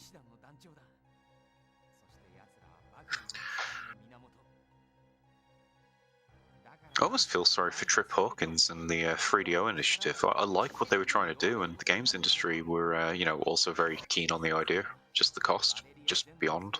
Yeah, honestly, Sony just had the leg up because it's like Microsoft when they entered. They had just so much money to back it. Yeah, Microsoft's attitude was, we're not even going to win with the original Xbox. This is just the price we pay to get into the industry. Yeah, and it worked out well for them. Yeah, and of course, like the Dreamcast legend himself ushered in the 360 to, I would say, a success, but the free red lights really put a dampener on that. Yeah, definitely. It's kind of funny. I think the 360 was the better console game-wise, but I think the PS3 was just so much better, like develop-wise. And in retrospect, I think the PS, like, if you compare the libraries now, I think the PS3. I don't know. That's hard to say which one had better games. I think I could go back and play Infamous 2 any day of the week. I liked Gears of War a heck of a lot, but I do think by the end the PS3, sort of like out-sprinted it. Yeah, honestly, I think it just got too same old on the on the 360. Got too comfy. Because really looking back, the only games I can remember that really are stand outish that were really good is really Gears of War and Halo. Yeah. The Darkness, that was a great 360 title. Bioshock. You've kind of got two 360 eras. You've got the Peter Moore era, which is my favorite, and then you've got the Don Matrick era. Oh, the guy that said for the people that want an Xbox One, it's called Xbox 360. I've seen some stuff about Don Matrick. He'd been in the industry for a long, long time. He got his start in the 80s. He was a teenage prodigy, or a great video game guy and businessman, and then he arrogant. A little bit, yeah. I really like this font, though. Alright, let's try killing people. Yeah. I'm really fond of the font they've settled on for Sakura Wars 2. It's beautiful work.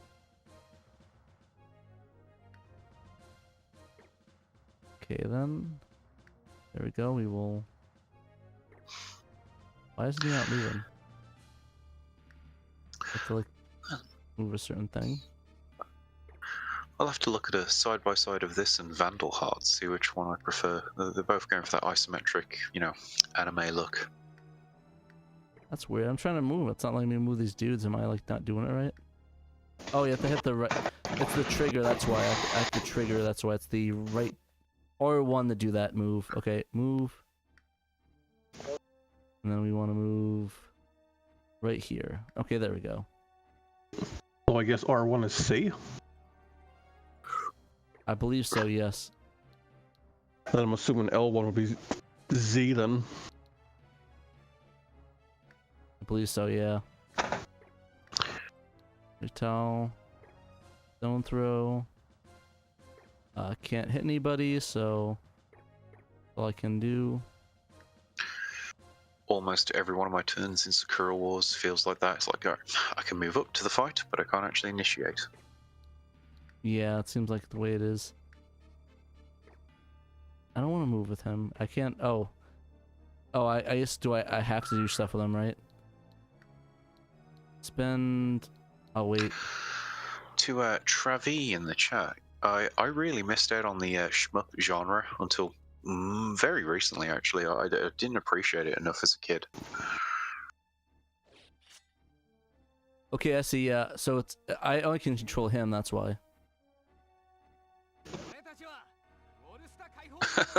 Confused. Who goes there? Well, me. I've already stabbed your comrade. Love that film. Same. Archer.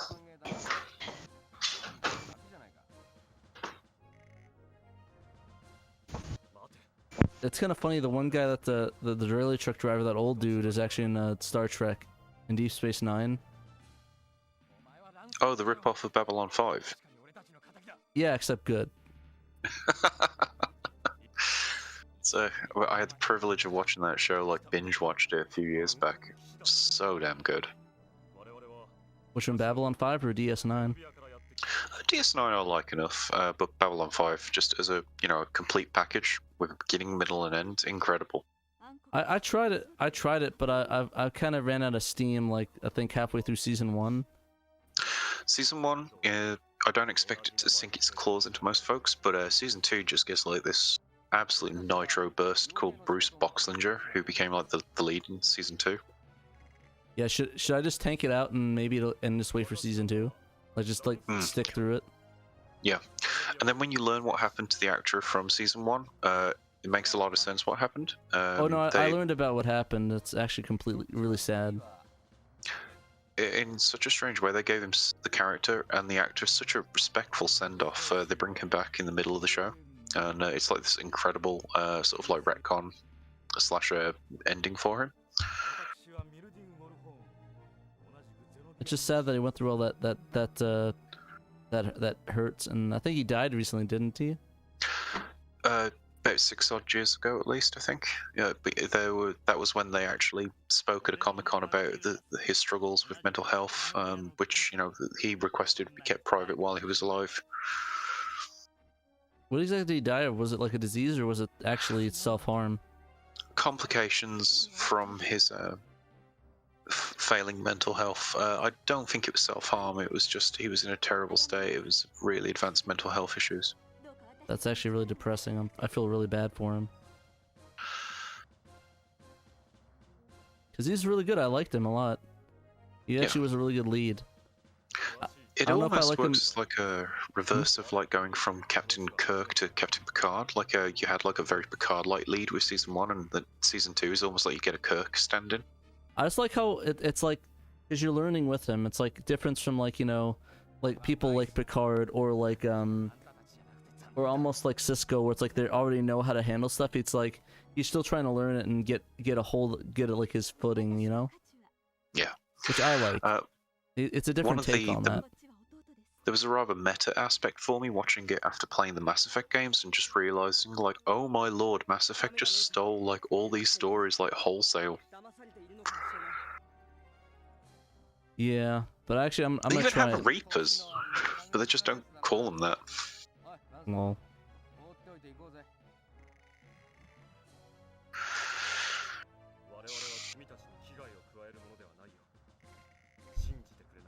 I don't trust you, Dave. Whatever your manners, Dave. Not here.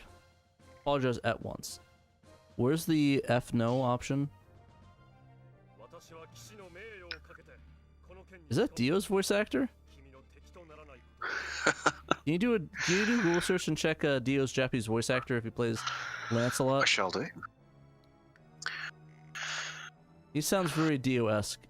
I'm gonna be a hard ass.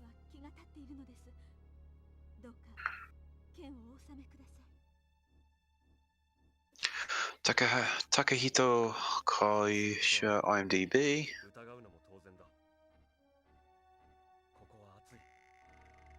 JoJo's Honestly, I Bizarre wouldn't surprise me if it Adventure. wasn't on IMDb. Fire Emblem Engage. Dio Brando. Wait, did it say this Fire Emblem Engage Dio Brando's and Fire Emblem Engage? Oh gosh, I wish. No, he voices Kagetsu. So no name, okay. Just bringing up more details for you, my dude. Sounds good. To see if he's in Tactics Ogre.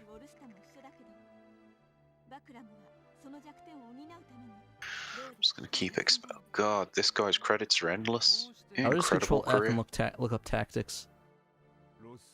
Oh, he voiced a character in Little Big Planet. Really? Right. F. Control F. Attack. No.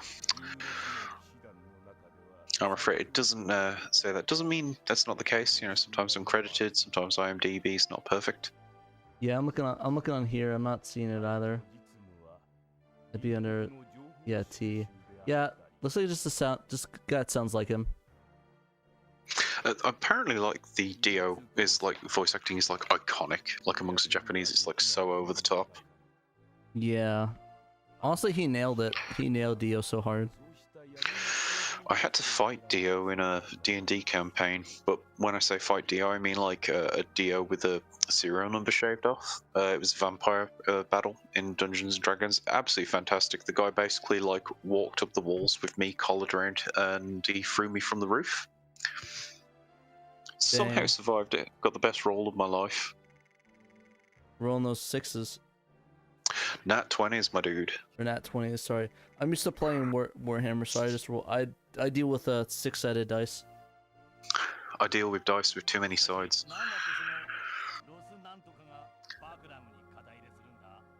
Yeah, unfortunately, it's a little bit easier for me to roll nat 1s. I was actually playing Warhammer the other day, and I need to get an important shot off to kill this dude, and I rolled 2 nat 1s, and I had no rerolls. I'm like, cool, thank you, game. Thank you, I didn't want to shoot him anyways. Captain Horden, yes, season 3 of Babylon 5. The CGI got so much better between seasons, and that really worked for the like the space combat scenes. We're Xenobins. Oh, that is such a cozy location. Isn't it almost like a library? It's more like a shack. Love Shack. You love Shack.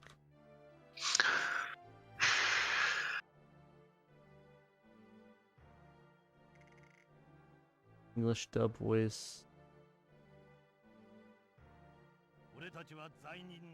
One character to not take your eyes off on Babylon 5, you know, there's an alien who's got like a rather silly hairpiece, kind of looks like Napoleon.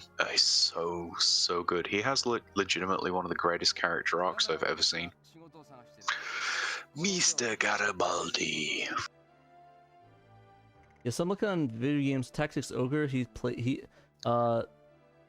name's Satoshi Mikami plays him, but I don't know if the voice actors, if they revoiced it for the remake, or they just used the voicing in the PS1 version. Oh yes, Tactics Ogre Reborn.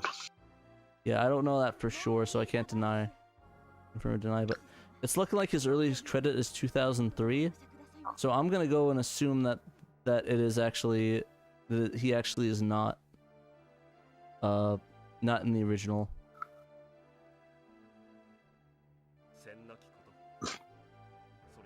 Yeah, for Tactics Ogre, I tried to look it up Lancelot. It's for Tactics Ogre Reborn specifically. I'm trying to look on the Wikipedia. Okay, Sho Hayami. I'm looking on the Wikipedia. Let me see. Maybe if he's on here.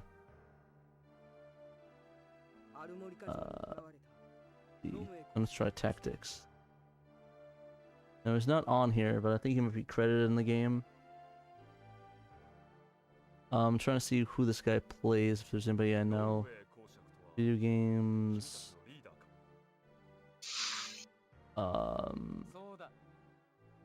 He plays Takan.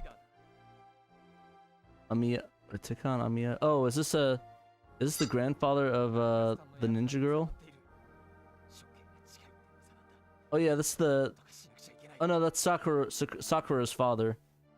Takan, the guy that has a better relationship with her.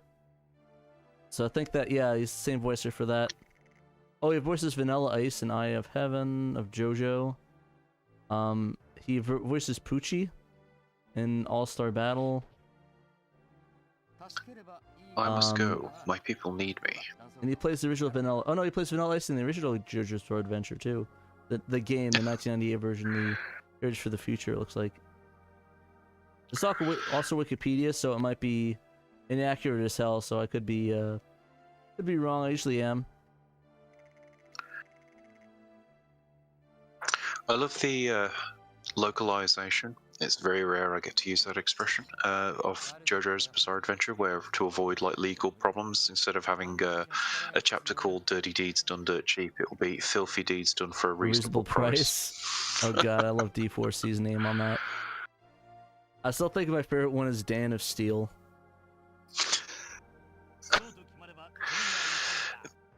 considering how tight Japanese copyright law can be, you know, amongst the Japanese within their own properties, like it seems like a free-for-all when it comes to homages of Western stuff. Yeah, the copyright law is so annoying though, is because like I think they literally they denied a Phoenix Wright game for being released for like years because technically Sherlock Holmes was still under copyright, and they named him legit Sherlock Holmes, but I think in the US version it's like Sherlock Sholmes, something like that. Yeah, apparently that's all it takes to legally work around the whole copyright issue with the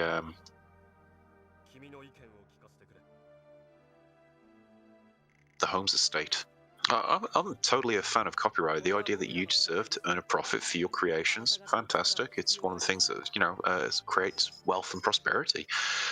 Pretty sure Holmes, creator, isn't around anymore to profit off his creation. It's all good. They lost copyright anyway, so they're good to go. The copyright expired on like the last book or something, or like the last piece of media, so they can't actually profit off of it anymore, and there's no more legal things. He's full public domain now. There's some legal shenanigans in the UK with copyright. Peter Pan belongs to a hospital. Okay. Yeah, it's a children's hospital, quite a famous one. Did the author donate it to them or something like that when he died? I'm not quite sure how the rights ended up in the hands of the children's hospital, but they jealously guard it, which probably just means they milk Disney for all they're worth. And I believe they did like one authorized sequel, and no one cared because it wasn't a particularly good book. It's garbage. Trash. My thing is, I wish there was a way that once I die, I can just override it and be like, yeah, it's directly in public domain once I'm dead. I think you should have that right as an individual to say, I want this product abandoned, so to speak. Cause yeah, if I ever die, I want all my stuff everything that's mine to go in public domain. So that way it's like, yeah, I mean, if I have money, I'll leave it to my relatives, but I'm not gonna give it to them to profit off of. They need to earn their own keep. They can have the money. They have the money to start their own stuff, but like, I'm not like, you're not profiting off of my work once I'm dead. It's mine, not yours. Agreed. Sorry, you know, not people sorry, who kids. run into money, they're either worthy of that inheritance and they'll make a fortune with it, or they'll just, you know, spend it away and it'll be gone. Exactly. It's up to them. I'll give them all the money to go to college and earn their keep, but I'm not like giving them my copyright. It's going to public domain, so that way it can't be abused by people like Disney. Well, I guess technically they could make their own thing, but I want to make sure that they don't hold it forever, and it's like you can't use it. But the thing is that it might be like a Winnie the Pooh thing where it's like, oh yeah, we made our thing based off of that, but we have the copyright on the version we made, and it's like, oh, what the heck? I mean, I'm a very selfish person. I don't think I could leave stuff behind for after I'm dead. I'd want to like give my money and my stuff to my grandkids or whatnot, like while I'm alive. I'd want to see them enjoy it. That would be like my last great pleasure. Yeah, I mean, there's that. Like, I'll give them my stuff and things, but like, IP, I don't want to give them that. You know, it's like it'd be messed up. You know. Yeah, it's definitely a question for like legal scholars of like, you know, should intellectual property be something that can be transferred like a deed? Like, is there a valid cause for it? He doesn't want to give his children his pee. Yeah, sorry, you can't have my pee. That's only my pee. But yeah, no, I'm not giving you, like, I'm trying to think what I own. I haven't made anything significant, so I can't really say. I Like, do SHIRO love technically Vice's is- character profile. Looks like he's got frosted tips for his hair. He does. He has that DiCaprio look. The Flavor Town look. DiCaprio looking MF. Man, is the dialogue still going? I stopped paying attention like an hour ago. The Warhammer dollies all get put in a crushing machine and crushed. No, actually, the only thing I'll give them is like the video games and stuff. Like I'll let them do whatever they want, and make money off of like my physical stuff, but my intellectual stuff, that's not happening. Sorry, that goes with me.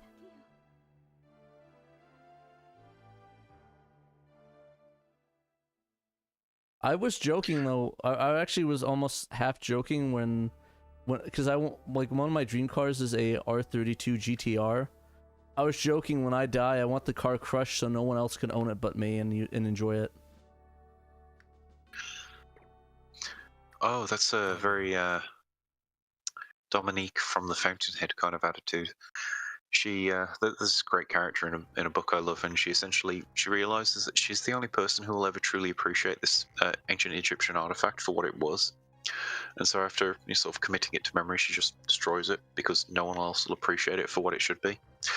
I have a similar attitude of like, oh, you don't enjoy this for the right reasons when it comes to games. Yeah. No, I mean, if it's not like, if it's something that's like that, I probably wouldn't. I let people live on and enjoy it. But like, if it's like a car that there's thousands of them made, it's like, I don't need it. Yeah. Yeah, I don't need to. I don't think any, like, there's more cars. Go buy another one. It's my car. It's mine. I'm not too like much of a car lover. I have a couple of like soft spots, like the Subaru Impreza, because I just really loved Colin McRae Rally. Dodge Viper. Yeah, I was at Blockbusters when that happened. That was horrendous. Yeah, it's just awful. You said you're at Blockbuster? Yeah, I worked at Blockbuster back in the day. There's Blockbusters in the UK? No, I worked there when Colin McRae had that accident. I was there in the last couple of years of the business. Oh, I didn't know they had Blockbusters in the UK though. We had Blockbuster. We didn't have Hollywood Video. And there was a healthy like pattering of like independent businesses. There was a great little one near me called Curly's Rentals, and it was a sort of rental store where you went to get all the stuff that was banned in the country, like, you know, I Spit on Your Grave and things like that. Did you guys still have to hide those video nasties behind the desk? That's what he did. Apparently, if you got to know him, you could get the secret stash. As a kid, I just went there for the Saturday morning cartoons that were on VHS. Fair. And he used to have like he'd cut like the box art from like Mega Drive and Super Nintendo games and put them in like these little plastic sorting things. So you'd go through the rack and like just click through, like sort of like clack through all of the different box arts, and that's how you decided what game you wanted. Real cool place. But all of that started to die off by the time of the PS2. Sony actually came down really hard on like private businesses like doing rentals. Easy to pick them off. Oh, they just waited for Blockbuster and Hollywood Video to wither on the vine. Yeah. I don't know if you recall, there used to be a famous import website. Not PlayAsia, it was like an old one, and Sony essentially destroyed them for, you know, making it quite easy to buy Japanese PlayStation games. Huh. Yeah, I think it was called Leak Seng. Seems to ring a bell. Dang. They just like deleted it? More just dragged him to court. To, you know, made it so expensive for him that it just brought him down. Fart Data, this is Ogre Tactics Ogre. Let's cling together. Just a new fan translated game.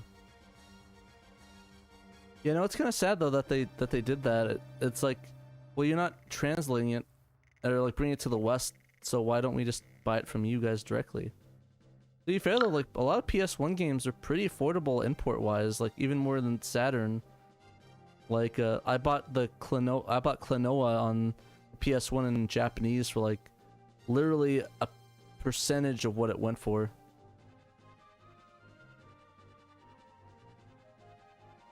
Yeah, it just was disappointing. Oh, I don't control one character? That's interesting. I had Klonoa for PS1, PAL edition of course, so I just kind of hated the fact that it just ran slower and janky compared to the US version. It's one of the reasons why I sold off all my old collection of games. I just prefer to have, like, you know, ROM files of the US versions. No, that makes sense. That makes sense. Yeah, I'm very happy that I don't have to buy all those PS1 games and spend a small fortune to be able to play them. That makes me happy. Here we are. I have found an article from Newgrounds 2006. Sony sues import store Lick-Sang, Lik-Sang, Huh. forcing them out of business. Yeah, I used to. There was like a Game Boy Micro I had my eye on for ages, and then one day I went to log onto the site and gone. Wow, that sucks, dude. File not found. Weird how much What of do the they sue internet them is for, though? archived. I'll try to find out. I mean, I didn't know it was legal to import games. Lick-Sang, there is a Wikipedia page on them. Oh, that old web mascot for the site. That was a flashback. Multiple lawsuits filed against them by Sony. Wow, they didn't just go after them once. They were also a strong supporter of the Dreamcast community. In 2003, they partnered with Dreamcast Scene and Goat Store to promote independently developed Dreamcast games. Really? That's interesting. I can't believe that they had Dreamcast indie games that early.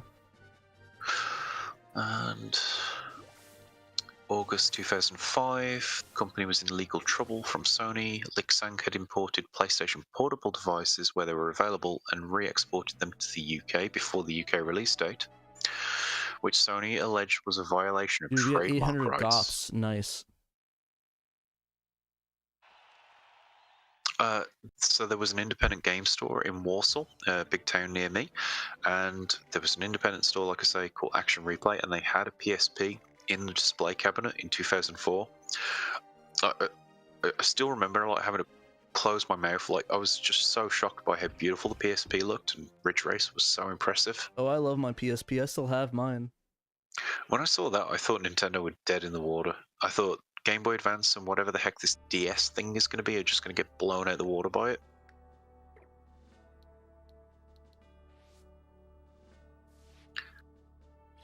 Wow, so Sony managed to use the UK legal system to basically bring them down, claiming that you selling a PSP in the UK when it hasn't yet been released here is somehow a violation of patent law. Huh, that sounds incredibly illegal. Yeah, that's horrible. That's quite illegal.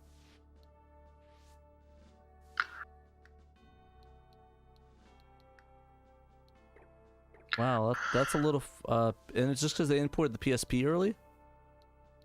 Yep, they brought the PSP to the UK, and Sony legal lawyers obviously wanted to. I think we pay like quite high markups. Although actually the Japanese, they pay a lot for software, don't they? Their prices, like when translated, are like considerably higher than the US. Yeah. Japanese JR, or as they call them, RPGs, even more so. Oh, I like that Fight It Out. That's the same sound clip from Ogre Battle. Was there a connection between this and Final Fantasy Tactics, like some of the developers? You know, I'm not sure. It's technically, I believe it's an Enix game, because this game was published by Enix in the United States, so it wouldn't surprise me. This is a Quest game, and the developer from this game moved to Tactics. Okay, so Nice. that's why. Then, for Reborn, he got like the old team together and freelanced the remakes. Oh, nice. So there's a way to not to auto this, or is this already auto battling? Because I don't want to. I want to control these guys myself. I can't do that, or. Yeah, Enix was the original company, so Enix and Square Enix merged, and essentially they became one company. I forgot what year it was. It was, I believe it was, I think it was before the PS2, but I could be wrong because I know. No, it was after, because The Bouncer, which came out on PS2, was the last Squaresoft game. Okay, because I always thought that Final Fantasy X was Square Enix at that point. I do feel like Square Enix is not a company I love anywhere as much as Squaresoft or Enix Core. Yeah, it became a pretty big conglomerate. Honestly, I kind of think that essentially what happened is Square Enix ate Enix, and pretty much just got rid of everyone from Enix and just became Squaresoft or Square Enix. I think the only one of those Japanese companies that is still in its original like structure, it would be Capcom. Namco is Bandai Namco. Squaresoft, as we've already said. Sega is Sega Sammy. What about That's not Konami? good Konami is still Konami. In fact, I believe the company is still ran by its founder, Wow. who's like a really, really old crotchety guy. Dang. Final Fantasy Camelot, still 9. Camelot. No, Final Fantasy 9 was No, was still Camelot's Squaresoft. Huh, that's wild. I suppose HAL Laboratories is still the same business it always was. They just live in the same office as Nintendo. There, yeah, I'm trying to think. Yeah, Final Fantasy 10 was Squaresoft. Yeah, Final Fantasy 11 was just Square. I think 12 might have been the first one. Yes, 12. Final Fantasy 12 was the first Square Enix game. Final Fantasy 12, which should be First called. Final Fantasy Square Enix. I mean, there probably was more Square Enix games, but there's the first one that said Square Enix on it. Final Fantasy 12 always feels like another JRPG masquerading as a Final Fantasy. It kind of felt like it was a sequel to, oh, what was that PS1 RPG? Vandal Hearts? Yeah. Was Kingdom Hearts, was that Squaresoft still? No, it looks like it was or no, wait, hold on. First Kingdom Hearts. Squeenix. I mean, by that logic, 8, You're still skipping Squaresoft. 9, 10 on are all just individual games that don't really feel like Final Fantasy anymore. Yeah, 9 is like the last of the Final Fantasies that I loved. Yeah. This 16 seems quite interesting. 16, the new one, yeah, that one seems actually I'm kind of excited for that. Just the fact that it's finally a fantasy game that's not an RPG. Yeah, 15 felt like like if you took JoJo's Bizarre Adventure and then took all the gay out. That's what Final Fantasy 15. You mean took all the bad out? Sorry, no. Basically, honestly, I kind of agree. It's like JoJo, except it wasn't bad. It probably had the LGBT undertones in there. It seemed very LGBT-esque, so I disagree on that. But I think I agree with the fact that it's like JoJo, except they added more bad to it. Yes, we'll dunk this in a bucket of bad. Literally, it's like JoJo, except it was awful. It's JoJo, like, but soulless. So kind of like Part 5. Yeah, I had to watch myself. I almost said I didn't mean to imply the bad gay thing. I just meant like I meant like they just made JoJo except bad. My brain not work today. Same.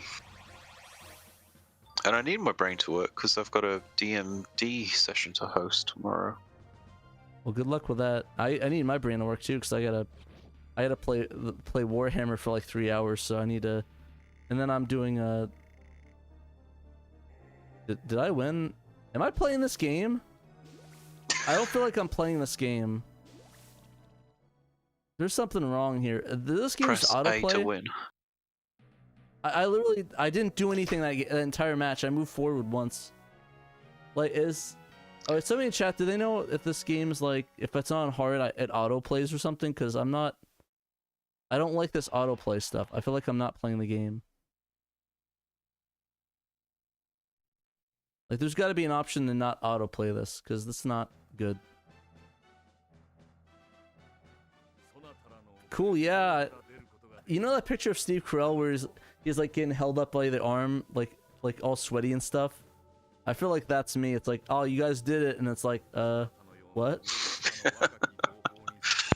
So the only thing hard mode does is increase the enemy levels by 20%. Okay. So is this? So yeah, anybody look it up if there's a way to turn off autoplay? Because if that's how you play it, then wow, what the heck? I literally didn't play that entire battle. I feel useless.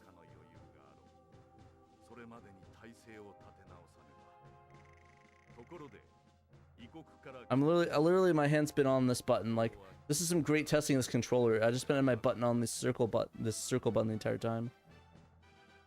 I'm really testing this game out, guys.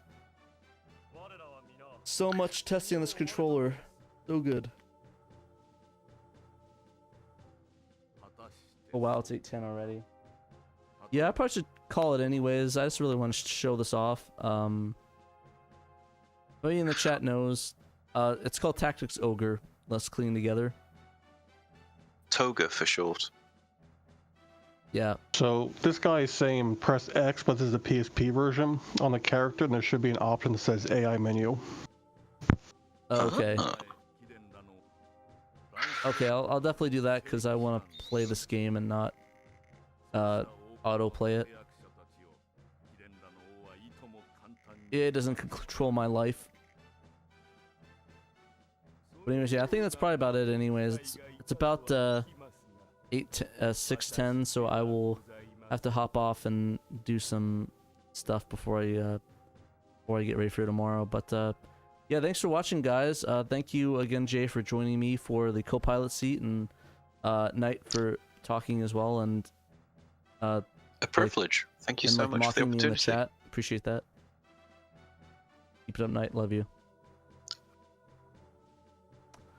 But anyways, I will see you guys later. Remember, you must play Sega Saturn on a PlayStation 4 controller.